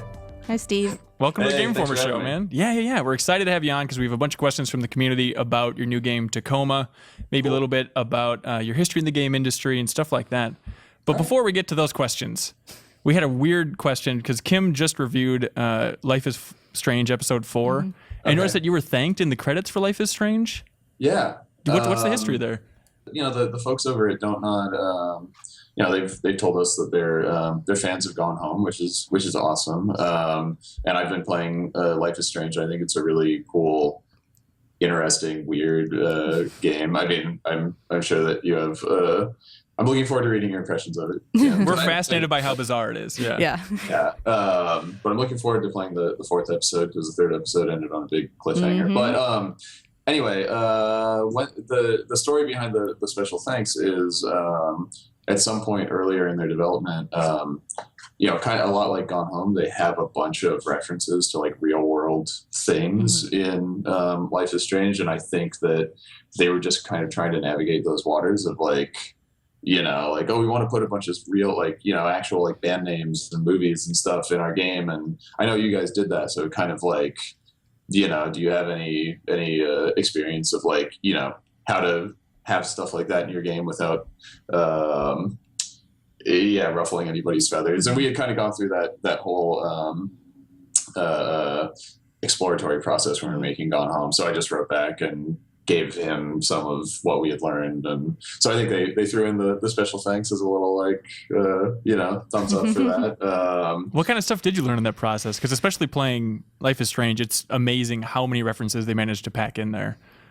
Some would argue maybe it's too much of just pop culture, just Russian roulette. Let's just keep it going. Well, I mean, you know, we really just kind of like did the research on our own, but what we found is basically, you know, it's the same as in a book or you know, any other kind of creative thing. It's like you can refer to real world things, but when you get to the point of like using somebody else's logo or something, unless you're really clearly doing like parody, then the line that we found is basically like, you can write the word Street Fighter, you know, or you can mention Pulp Fiction or whatever, but if you actually put the Street Fighter logo in the game, somebody might call you up. So you know, we had a bunch of references to stuff, but we weren't just like, and here's the X-Files logo, you know, like in the TV guide or whatever. Yeah, what stands out to me is when I went on the South Park cover story trip and visited Obsidian a couple of years ago, they had Facebook in the game. Like, you know, your character can like pull up Facebook, and we're asking like, how is that legal? And like, that was back in 2011 maybe. And so it was right when that Supreme Court decision happened that like games are considered under the First Amendment. And they said that it actually all hinged on that for them. If we wouldn't have won that court case, then they would have included Facebook in that game. But as it stands now, it is just Facebook on your phone that you're interacting with your friends with. Yeah, no, it's a weird legal line, and it's totally possible that we were actually more cautious than we needed to be. But like one of our touchstones for that is we were reading about how they navigated that stuff with Mad Men, and in Mad Men, they didn't ask for permission to use any of the brands that are in the show, but they also never showed any of the copyrighted art from like Jaguar or Kodak or whatever. And that was the line they walked, and we were like, if that's good enough for them, we'll just do that. Definitely. So go back to Tacoma a little bit. Yeah. I'm wondering if we could just get your high-level pitch for how you see this game. Tacoma is, you know, it's a story exploration game about discovering what life is like on this space station in the year 2088. You know, you show up, it's your first day on the job as the operations specialist on this station. And very quickly it turns into a mystery of exactly why the station that you've arrived on is in the state that it is. Stuff is shut down, something has happened there, and you explore the station to bring systems back online and basically discover what's happened to the crew. Gotcha. That sounds good. That's the baseline.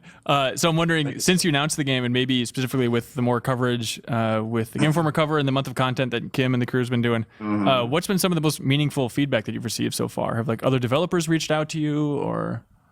Yeah, I mean, other developers. It's been a big turn, I guess, from Gone Home to Tacoma. I mean, we were also part of the Microsoft E3 event, so there's been, between that and the cover, there's been some congratulations from other developers, which is cool. I mean, like it's really great to be able to have the opportunity to get the game out there in front of more people. Like, I think that one of the big challenges with being an independent developer and making a game that is less of like a traditional genre is just kind of like getting people's attention, like being like, hey, you should check this out. And maybe if you checked it out, you'd be excited about it. So being able to put the game in front of these, big audiences is really awesome.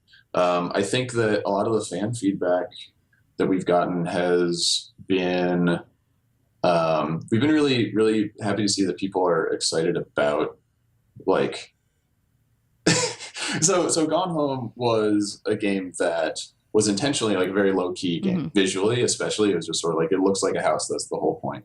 And so we've enjoyed seeing people say that they think Tacoma looks really nice, because we're like, oh, that's nice to hear.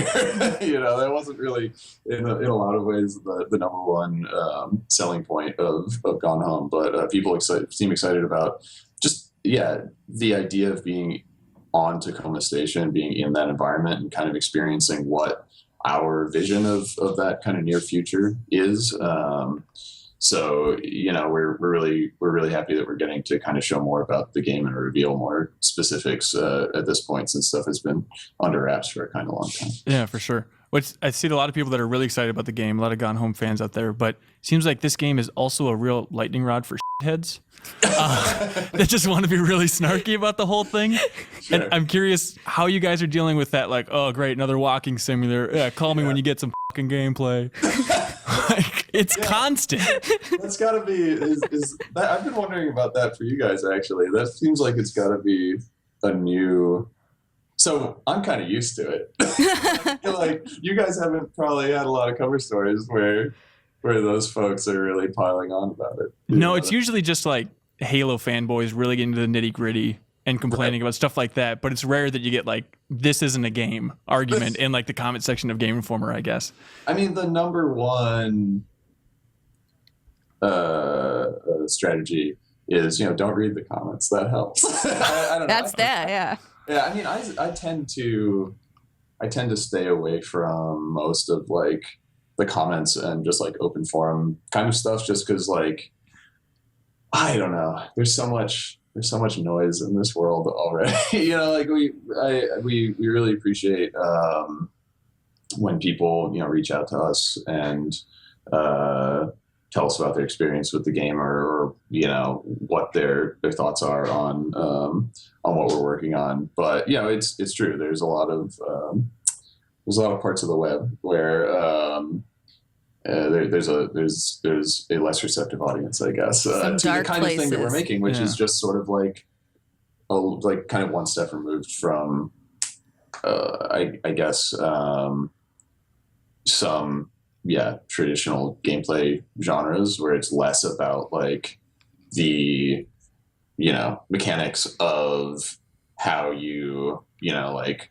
whatever interact with enemies or puzzles or leveling up or checking off quests or whatever. A lot of it, the engagement with it is a little bit more internal, I guess, like a little bit less on the surface of the experience. Like I because I've worked on a lot of games that are very systemically dense. Like the BioShock games are probably kind of one of the most systemically dense like FPS kind of experiences you can have, because it's like an FPS RPG. Like there's an economy and the Big Daddies and Little Sisters, or all the things in the different iterations of those games. So I'm a huge fan of games like that, and games like Dishonored and the Fallout series and stuff. So like I totally get the engagement with like those kinds of systems, but I like to think of what we do as being,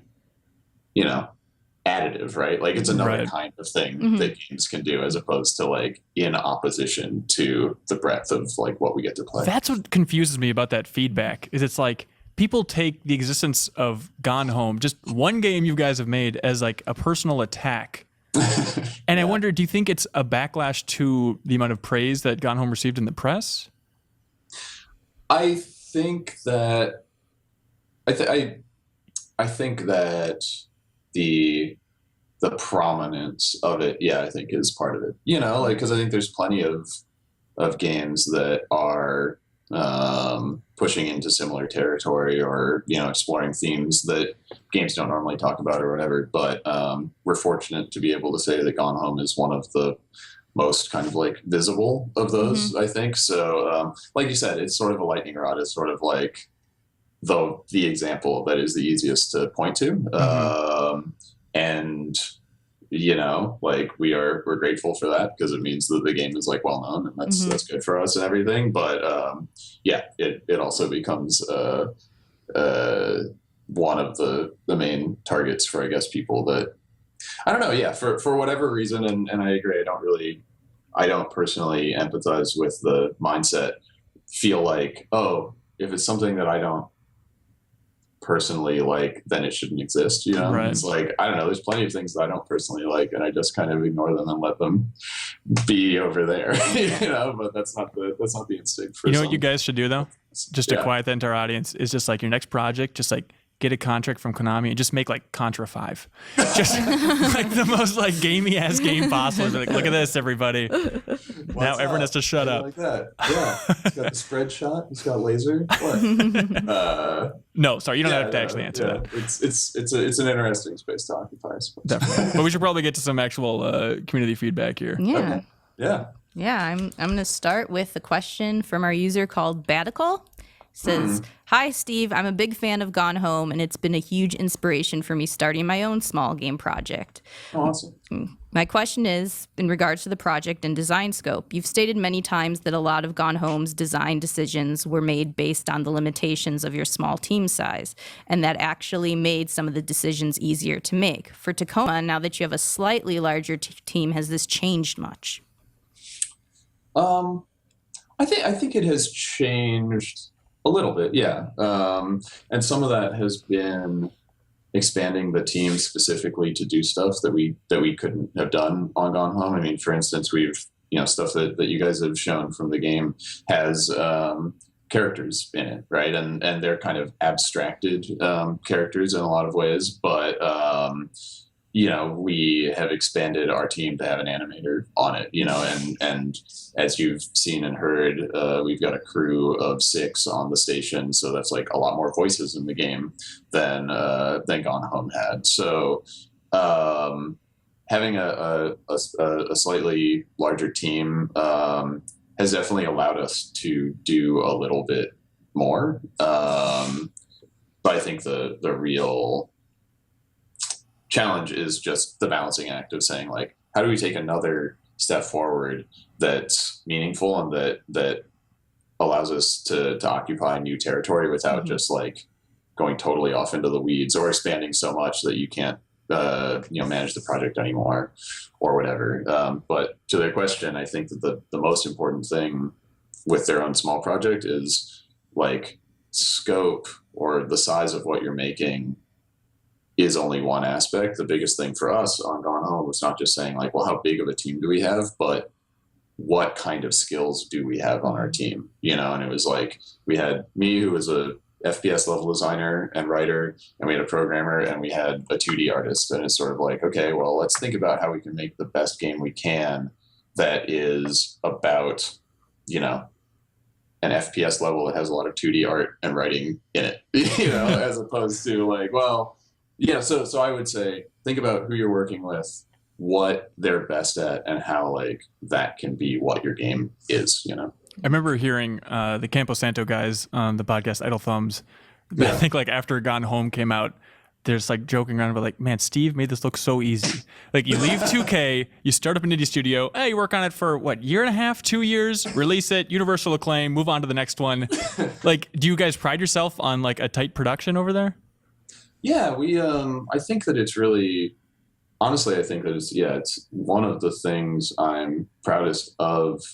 So I was also the lead on, the Minerva's Den DLC for BioShock 2, and then worked on Infinite for a little bit, and then started working on Gone Home. But like on Minerva's Den and Gone Home, both of them, relatively speaking, were not like crunchy or super high drama productions. It was sort of like, okay, aim for something we know we can produce, and then just try to do as good a job on that as we can. And obviously there were people who, did a lot of hours at certain points, and you have to like throw yourself into it. But I think that it's a lesser appreciated skill to be able to say like, okay, let's like make something and get it done and get it out there, and not kill ourselves doing it, and not spend years and years and years getting it finished. But it's a really challenging balancing act.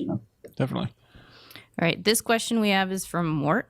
What kind of difficulties are there in creating a future world while trying to keep it grounded with today's world? For instance, it was mentioned in the GI article that there would be a combined Virgin Tesla company. I was wondering if there are any trademark or copyright issues of it, if they're going to want royalties.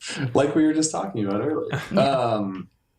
So yeah, that's kind of a two-part question, I guess. So the first, but they speak to each other. So I think the approach that we have is, trying to extrapolate from where we are now in the present.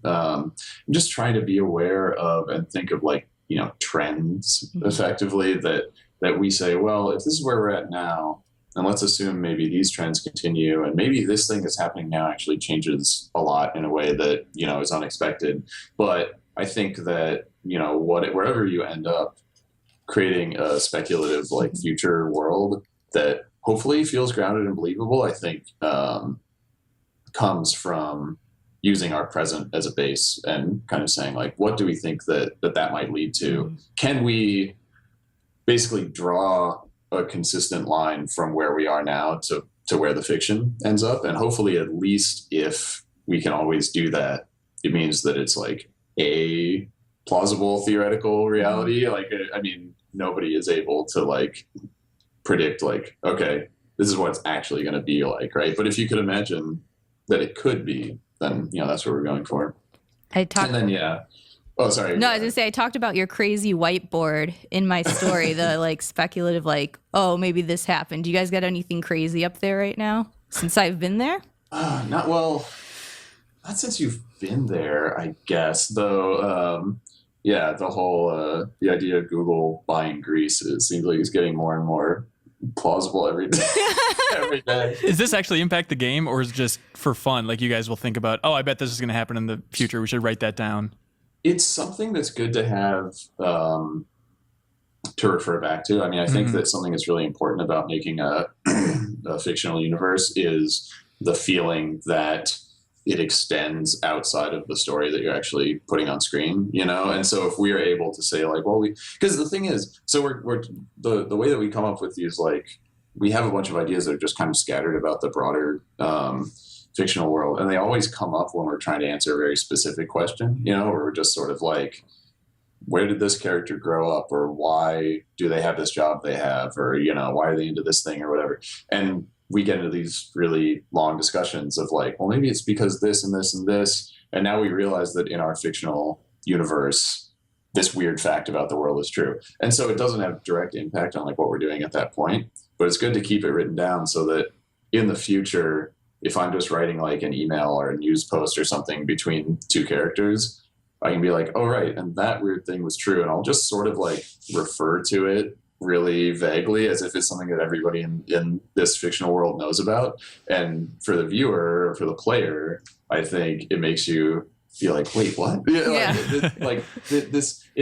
These little details that you don't have full access to, I think hopefully make the world, the fictional world overall feel kind of more intriguing, because you're just like, wait, there's all of this stuff kind of orbiting around what I'm actually playing. And that's cool for us. Hopefully it's cool for the players. Yeah, I love that kind of stuff. With Virgin Tesla, no, I mean that just falls under kind of like you were saying, the free speech stuff. Like we are speculating that two real companies in the future could merge, and that's part of our fiction, but it's not kind of part of. It is not like an endorsement of any sort. I'd imagine at some point you'll probably get an email from an employee of Virgin or Tesla, though. Yeah, saying like, "Hey, that's cool that you guys put us in your game." I think. Hopefully, that's what it is. Yeah. Our next question is from Angel Riviera, and they said, "Why stick to the Art Deco design? Why invoke the memories of your past works into this new IP?" Well, I think that it sort of is a full circle thing, because what we were looking at when we were coming up with the visuals for kind of like the lobby and the passenger facing section of Tacoma is that our basic idea is, speaking of trends from the present, is that this station is here because it's part of a commercial like tourism, service. So this isn't like a NASA like or government run facility. It's for super rich, whatever in 2088 probably trillionaires as far as inflation goes, that want to basically take the most expensive vacation in the world. And so what we were really looking at for the most part was like casinos and like really fancy cruise ships, just like these places where it's like, oh yeah, people who have like millions of dollars, so they can be like, oh, I lost $1 million gambling this weekend. Oh, well, go to these places that are very opulent and sort of like overdone and kind of gaudy in that way. And so I guess, when you kind of mix a high-tech facility with this kind of like classical gilded architecture, it does end up in a sort of like Rapture Before the Fall space. But I think that hopefully what's interesting about the game is that a lot of it takes place behind the scenes, and it's about the people that have to keep that facade going. And so as you play through the game, I think it's as much about how they present themselves to the public and to their passengers as what it's actually like in kind of the more utilitarian parts of the station and how the technology that runs it works, Definitely. So this next question is actually directed towards Kim, which is strange. Yeah. But hi, Kim. Thank you for a wonderful story. I'm so proud of Steven, Carla, and their team, and so happy about their successes. I was there on a couple of visits when just the 3 original developers were working on Gone Home. First in Rachel's family's home dining room, and then in the basement of their second home while it was still the Fullbright company with the light bulb icon, which I admit I miss. Their new name and logo are admittedly more sophisticated. I'm excited to see the finished product. Take care, Sherry Gaynor. Thanks, Mom. She's really working on your behalf there, Steve. Yeah, proud moms. I think it's sort of a universal constant. It is by far the most adorable letter I've ever received on working on a cover that you story. wrote back a very nice response, and you had a little exchange. Yeah. You were, She's like, did you see his BAFTA award? I was like, I'll show it to you while you're there. I was like, oh. It's supportive friends and family are key to Yeah, no, it is. It was, like I said, best email I've received, hands down, from doing a cover story. Because, if the people close to them like it, then that means you probably did a good job. It's not like, oh my God, you misrepresented my son's game. Oh my gosh. Right. Like, how dare you? No, she was just proud mommy. I like it. Well, I'll tell her to listen to this podcast. Okay, good. Hear her letter on the air. Okay, so now we have another question from Nick Ransbottom. He was just on replay, actually. Well, I'm not good always at pronouncing names, but besides the point. Sorry, Nick. He says, does the studio feel a sense of responsibility in representing diversity through its characters? I think that, there's a couple of different, I guess I could interpret that question a couple of different ways, you know, and I think that the way I would say that we feel like we have a sense of responsibility in the way we represent characters is that if we're going to represent characters that are from diverse backgrounds, that aren't necessarily from like my individual personal experience or Carla's individual personal experience, we feel a responsibility to represent them in a way that's authentic. You know what I mean? To like not misrepresent the people that we're putting on screen.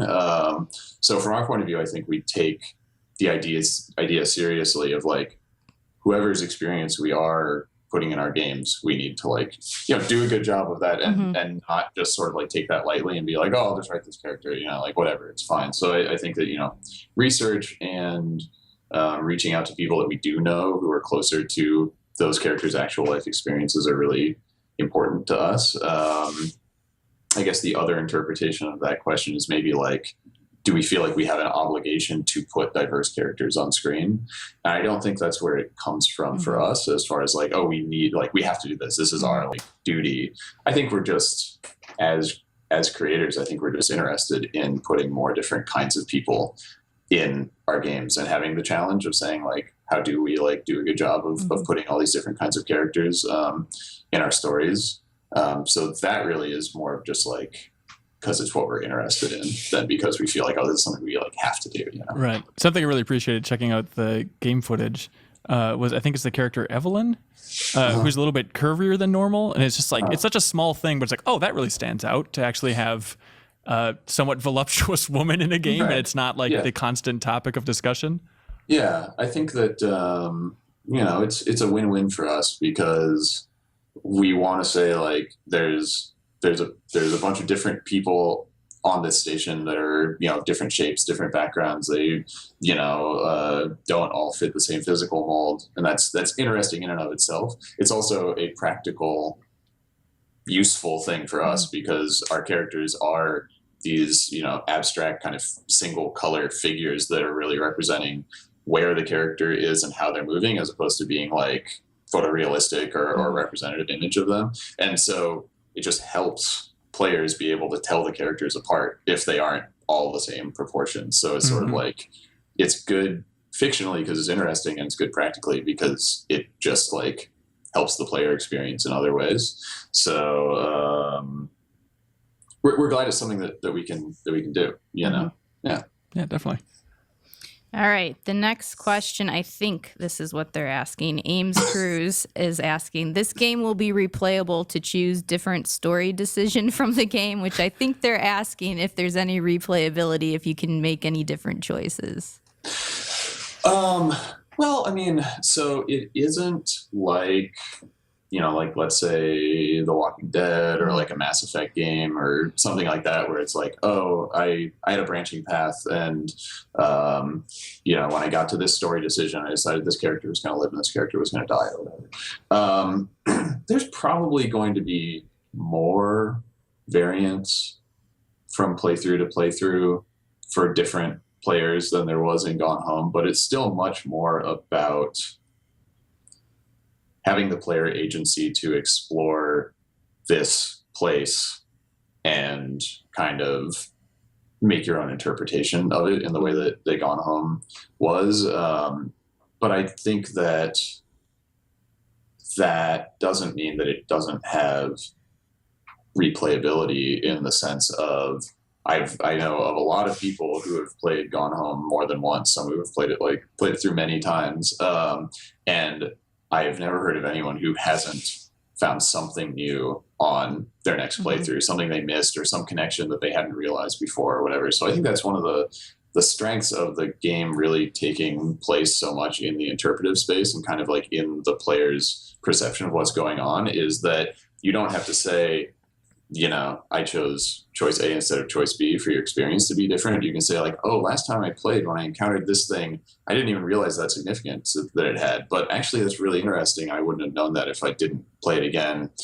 and so forth. So I think that Yeah. Tacoma is going to inhabit a similar space to that. Yeah, it's interesting seeing the footage and seeing like the hologram characters kind of walk off in different directions. And it reminded me a little bit of like an immersive theater experience where you're kind of choosing who to follow. Was that an inspiration for having that kind of choice on the small scale like that? Definitely. Okay. Yeah. We are big fans of the Sleep No More performance in New York, which have you gotten to go and see? I was in London and I saw Okay. the Drowned Man from Right. Punch Drunk still though. Yeah. Right. And that's structurally like the same. It's the same structure, totally different content. I saw the Drowned Man in London as well, and it was really cool. And yeah, that experience is very much an inspiration. I saw Sleep No More for the first time when I was working on BioShock Infinite, because you can get to New York from Boston easily, and I've been to it 3 times, I think. Oh, and wow. yeah, the thing that's really fascinating about it is exactly like you were saying. You get to say, there's this scene going on, and these characters, these actors are performing this scene together, and halfway through, this guy leaves. And you know that part of the premise of the experience is if that guy leaves, he's going somewhere, like he's doing something. And so part of what you do as an audience member is say, am I going to see how the rest of this plays out, or am I going to go see where that guy goes? And part of the structure of Sleep No More and The Drowned Man is that it's an hour-long performance, but it loops 3 times each evening. So you can say, I saw this scene, and I saw that guy left, and I stayed and watched the rest of it. But I'm going to make sure I'm back here for the next time it goes through. And then I'm going to follow that guy, and I can put that whole picture together of how those things spoke to each other. And so that's why it was really important to us to say in Tacoma, you can play through one of these scenes, and then you can replay it, and you can see what happened off screen, as it were. And we want to do a lot of stuff with, hopefully, making it so a lot of that becomes about space as well. Like, I don't think there's anything explicitly in what you got to play, Kim, yet, but I think there's a really interesting way that can speak to like, locked doors and having access to different parts of the station where, since you're watching a recording of what happened, since they're not physically in the space, you can say like, okay, these people were talking and this person left and they walked through this door, and then you try to walk through the door and it's locked. So you only get access to this part, and you explore more of the station, and now you can unlock that door. And when you come back, you kind of make that connection. You're like, oh, that's where they were going. And I think that, that's one of the advantages we have of having this like in this explorable space, is that it's not just about, well, here's what happened, and I got to stand there and watch while these people were talking. And it's like standing in front of a cutscene, but I'm kind of engaging with how they were using the space and what my relationship is to that. So anyway, yeah, we're excited about it. Okay, awesome. Perfect answer. This is such a typical question that this one over here would pick to ask. This cracked me up. This guy. So What's this guy's deal? I know, right? What do we call this? Inveil? I don't know. Inveil. Okay. Here's the question. What that Odin do? Yeah, Steve, we meant to ask you what that Odin do. That's a fair question. What that Odin do? Do you like how I said that too? It's nice. I really like it. I'm gonna have to put that in the game somewhere. What the? So Odin is it's a little bit like the Siri of the station. It's the interface for all the computer systems that keep the station running. So it's less like, let's say, the ship computer on like Star Trek or something. Like, you can't just sort of like have a natural language conversation with it. It's not very like, abstract thinking is not its strong point. But it's an interface for the crew to basically check the status of things, or say like, I need this information, or when is maintenance scheduled on this, or like, it's a digital assistant, as it were. But when you encounter it as Amy in Tacoma, it's clear. Well, at first it's been disabled entirely, and then when you bring it back online, it's clear that Odin has been restricted in certain ways. It's not really giving you all the answers you're looking for. And so part of the mystery is trying to figure out why Odin isn't completely cooperating and who has caused that to happen, like what the circumstances that surround that are. Because it's a little, it's a little bit in the 2001-ish, like, I'm sorry, I can't do that, Dave, area. Right. But, I think that one of the challenges with making fiction that includes something that's an AI, even like a simple AI, is all of those cliches that we're, aware of. Like you have to be thinking in terms of like, how is it not HAL, or how is it not, any of these kind of rogue AIs that we've encountered? How is it still an interesting thing to occupy this space of something that has a presence and that in a lot of ways is a character, but also has all these restrictions of exactly like what its cognition is and who's in control of it, and like all that. Can you promise that Odin isn't the final boss in Tacoma? I can't promise. Okay. All right. I'm not going to do a sick boss fight against Odin. What that Odin do, he exposes a weak point, and you have to hit it with massive damage. Perfect. So Lavis Tarchuk wants to know, will the ghost from Gone Home also be in the game? Great question. So I can't promise that the ghost from Gone Home isn't the final boss. Okay. Interesting. Thank you for your question, Lon. All right, here's a dumb nerdy thing on the story front. I've heard you talk before about Gone Home and the Easter eggs in there that technically connect it to like the System Shock BioShock universe. Yeah. Is Tacoma technically in the same universe as Gone Home?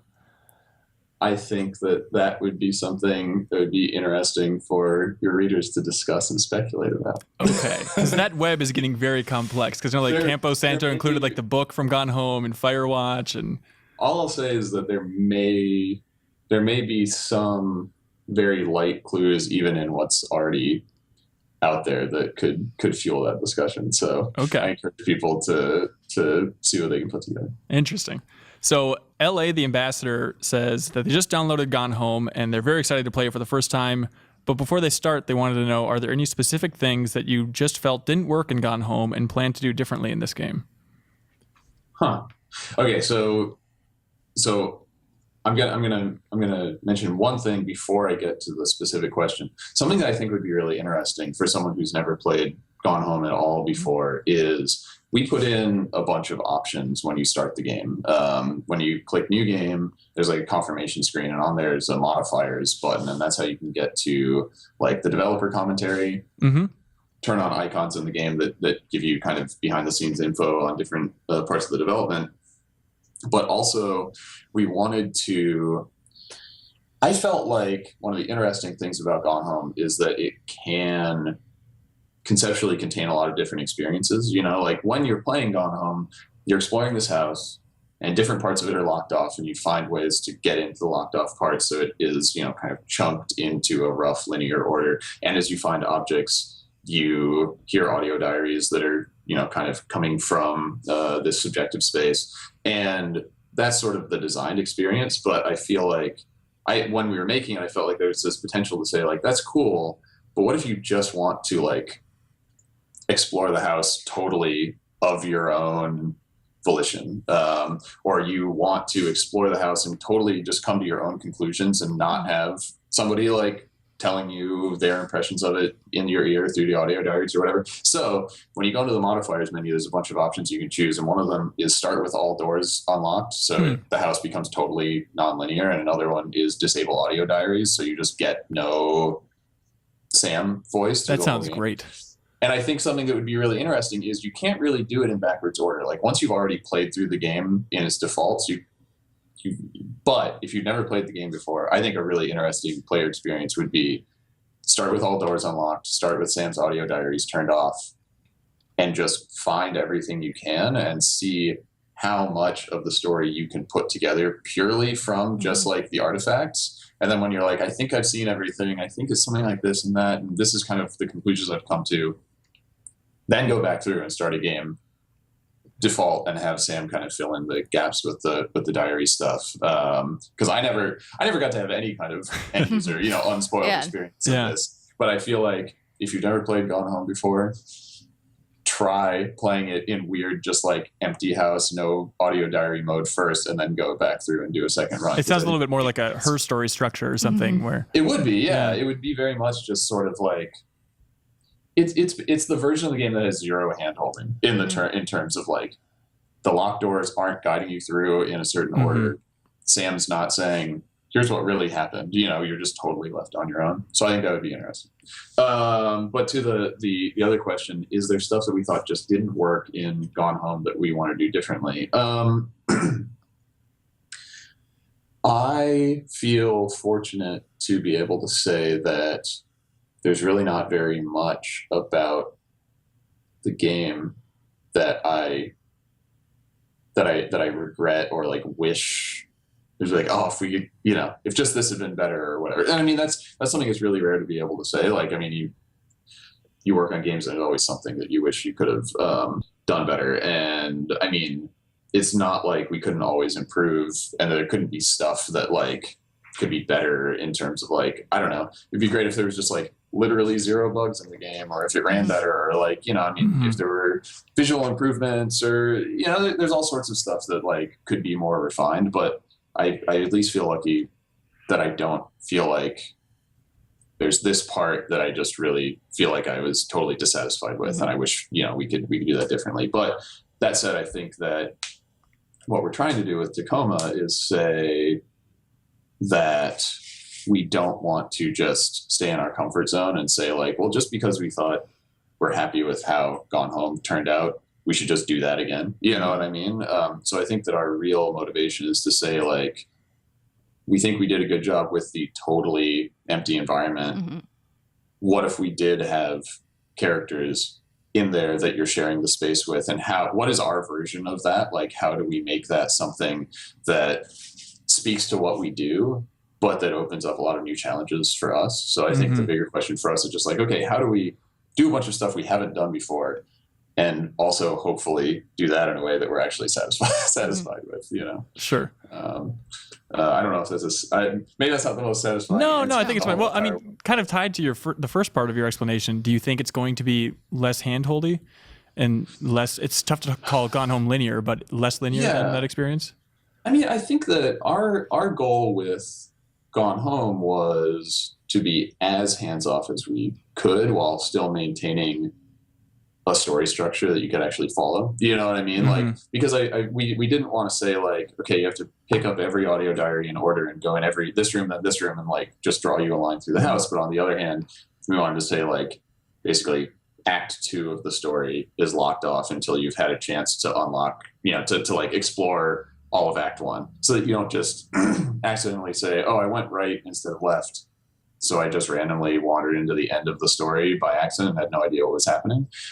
So we wanted to be as like removed as we could without just letting the player have a bad experience by no fault of their own. You know what I mean? And we're in a similar place with Tacoma, but actually, we haven't built a lot of the game yet. But we do want to do more with allowing the player to experience more of the game in parallel. You know what I mean? Which is to say, we're very interested in saying, once you get past a certain point, you can go to this big section of the game or this big section of the game. And instead of them being a linear progression that you're like, oh, I got the end before the beginning, the different parts of the game all end up adding up to a whole understanding of it in a way that's different than Gone Home. But again, we think that's a good idea. But we haven't actually built it yet. So fingers crossed that's something that's up in the final game, the way I'm describing it. Sure. So Pat Burney is a huge fan of Gone Home, and they're wondering, with Gone Home and Tacoma, how do you finally craft these mini revelations and items scattered throughout the game so that each one is entertaining and emotionally relevant? Like, do you come up with the pillars of like, this will be a revelation, this will be a revelation, and then scatter them from there? Gosh, I mean, it's So I guess to the way that you characterized it, it is not something that is that calculated up front. You know what I mean? Like it's less of a case of like, and here's the point where we're going to blow your mind or whatever. Like it's more, I think it's more it's an ongoing process. You know, it's kind of an emergent process of saying like, you do start from, or at least I start from a point of, here's the story points that we want to get across to the player. You know what I mean? Like, we need you to understand this about Sam and this about Mom and this about Dad at each point. And the thing that is important in our process is saying like, how do we get that idea across to the player without just being like, you know, just writing it out, just like, and Dad is having trouble writing his new novel. You know, it's like, how can we let the player come to that conclusion without us just like putting it right out, just saying it to them. And so I think that part of that process is that inherently it leads to small epiphanies and revelations, because the player is saying like, oh, I just got parts A, B, and C, and that all adds up to, you know, this shape. And I just had that realization. And I think that's part of the power of an experience like this, is that because you're the one having that realization, it has that added sense of significance to you, because you didn't just have it handed to you. You know what I mean? But I think that just how you do it is just, it's a constant process of just not letting yourself take the easiest approach of just like, well, we should just tell the player that, you know, like if you say we can't just tell them, how can we set it up so that they realize what the meaning is themselves? I think it just sort of naturally leads to those moments. Yeah, definitely. Okay, the chair leg of truth. Yeah, get it right. Oh, gosh, it's an honorable title. All right.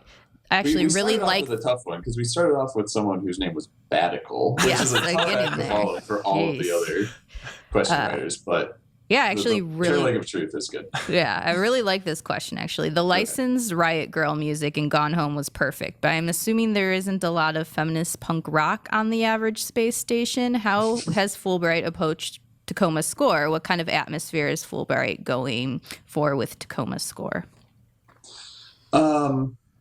Well, so I assume that that Tacoma is going to take place in a world where there's also, you know, pop culture. There's also media that people are engaging with and listening to. Part of the challenge is that there's only so much you can do about using pre-existing media when you're making a game that takes place, 70 plus years from now, because you can really easily get to that point where it's like, wow, it sure is funny how everybody in this station really likes stuff from the 20th century. They're all like history aficionados. And then, so some of that is reaching further back and saying like, okay, well, classical music from like the 18th or 19th century, like people will still be listening to that in the future. Like there's some stuff that at this point has become kind of like culturally timeless. But it's really interesting to us to, like with the fiction stuff we're doing, say, how can we speculatively come up with what, like future music might sound like, or future media. And it's part of what's fun about working on something like this is being able to talk to a musician and be like, make something that you think sounds like what somebody might be listening to 50 years from now, but it is a different kind of challenge for sure. That sounds awesome. Yeah. I love that idea because it also kind of, you're cushioned by the fact that, if people from the 1930s heard our music now, they would be horrified and think it's the worst thing they've ever heard. So not saying you don't have to try for this, but to make like pop music from the future, you can make it sound god awful and just couch with the fact that like, well, you just don't understand it yet.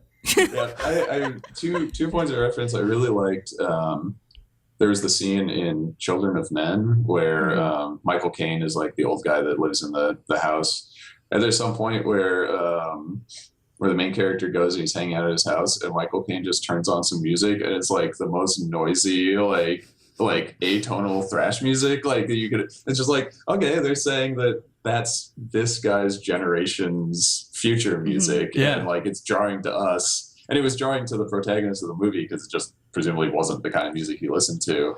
But the other point of reference is when we were making Gone Home, we watched all of the original series of Star Trek.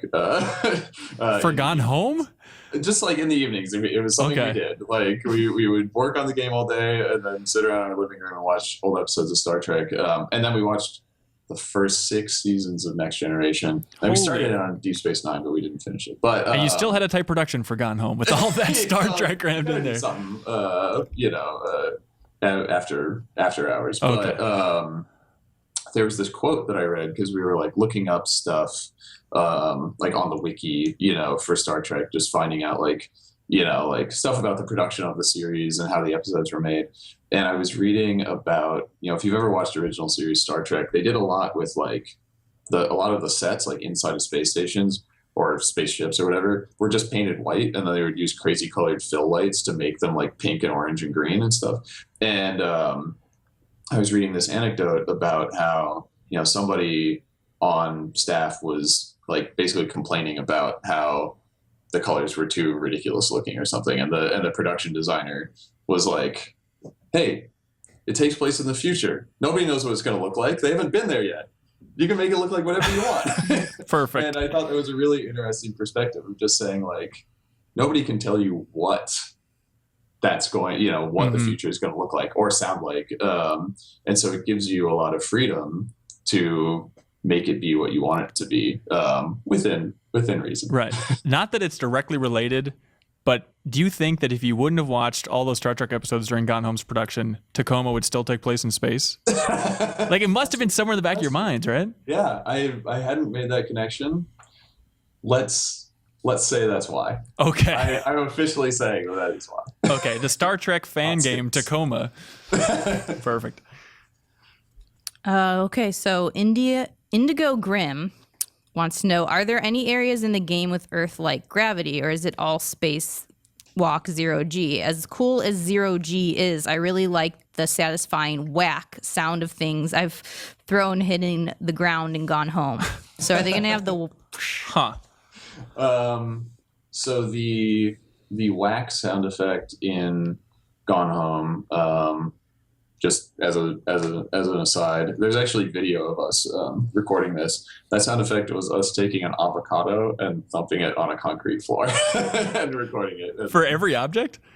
Well, that's one of those things where budget becomes an issue. So not to go too deep on this, but if you want to do like a material-based sound impact system, it quickly becomes an explosive matrix of a stone object hit a thin wood surface, or a paper object hit concrete, or a tile floor just had a soft object. Like you just Right. end up with like all of these different. Okay, so now we have like dozens of different impact sounds and blah blah blah. So for us, the goal was find one good, satisfying generic impact sound that could kind of be anything getting dropped on any surface, because we're 4 people. Yeah. There's only so many people do the work. So you still have that avocado then? So is that avocado. Okay.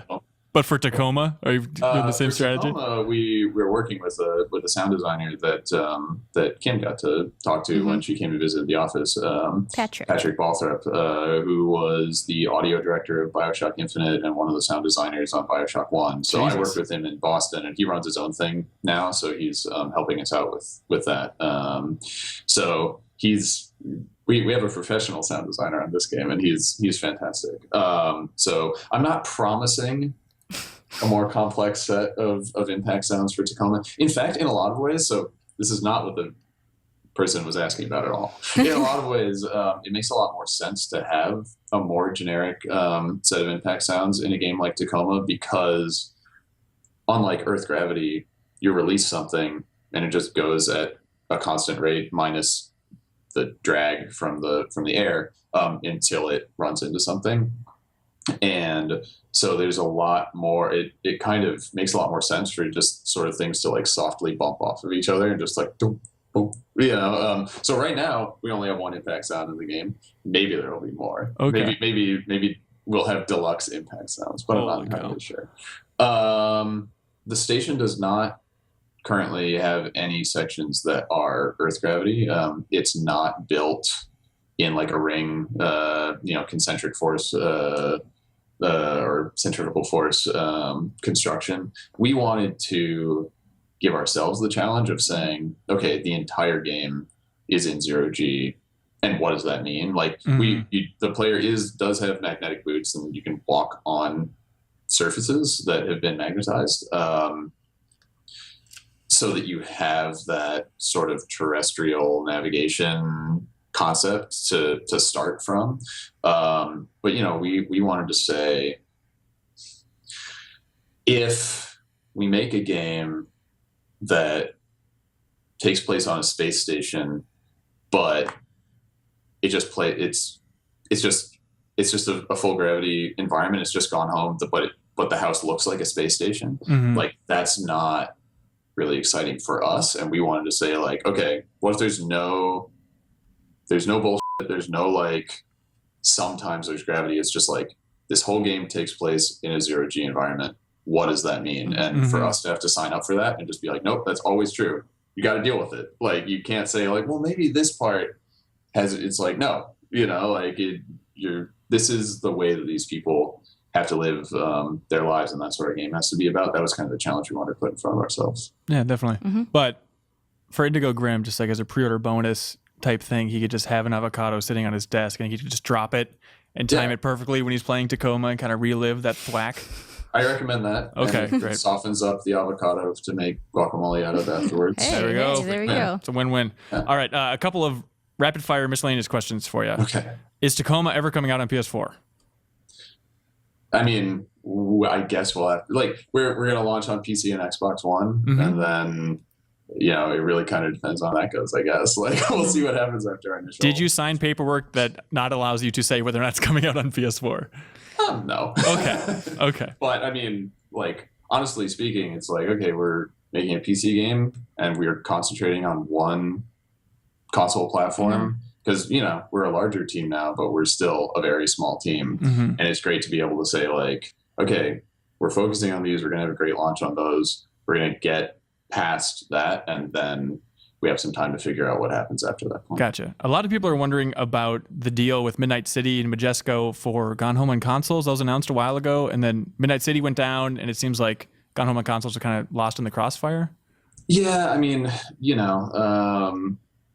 I guess I would say stuff is still, I guess, up in the air. But we don't have anything to announce on that right now. Okay, gotcha. And then the most important question from Party Bill, he says, is Steve going to continue his Tone Control podcast at any time? Oh yeah, I mean, so I did season 1 of Tone Control after we finished Gone Home. I interviewed 14. Well, not 14. There were 14 episodes of the show. I interviewed Jake and Sean, who were the creative leads on The Walking Dead season 1, and I interviewed Jonathan Blow and Greg and Amir from Supergiant, who made Bastion and were making Transistor at the time, and I interviewed my old boss, Ken Levine, and Tim Schafer and Jake Solomon from Firaxis. Actually, I got a lot of good people. Neil Druckmann, yeah. If you would be interested in hearing me interview other creative directors and game developers, you can go to idlethumbs.net/tone control, and all those episodes are up. That happened a year and a half or 2 years ago now.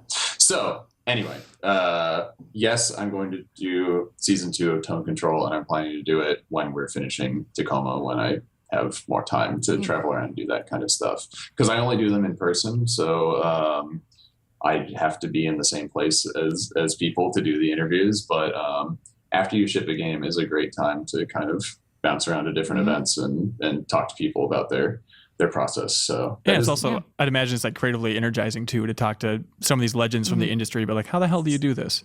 Yeah, definitely. Yeah. I mean, some of it is really kind of subjective, soft, where do your inspirations come from? And some of it has been really interesting, more technical process-based stuff. So I'm looking forward to being able to do another round of those for sure. Yeah, it definitely is one of my favorite podcasts out there. Even the handful of episodes that are released, hearing that raw developer on developer discussions is one of my favorite things, and you don't really get to hear it too much out there in the industry. And it's some of the best design discussions that have ever been recorded on podcasts. So, well, thank you so much. And if you're listening to this now and you would like some stuff that's happening currently, right now, Soren Johnson, who was the designer of Civilization 4 and Offworld Trading Company, has a podcast called Designer Notes that is running about once a month now on Idle Thumbs as well, and he's interviewed people from Blizzard, and he's kind of a strategy guy, so he's definitely a strategy guy. So his focus is a little bit more on like strategy designers and that side of the industry, but really interesting discussions as well. Yeah, I have one paused in my pocket right now. It's really good stuff. That's awesome. All right, that's it for questions. Is there anything else you wanted to say, Steve? Anything you wanted to clear up or anything like that?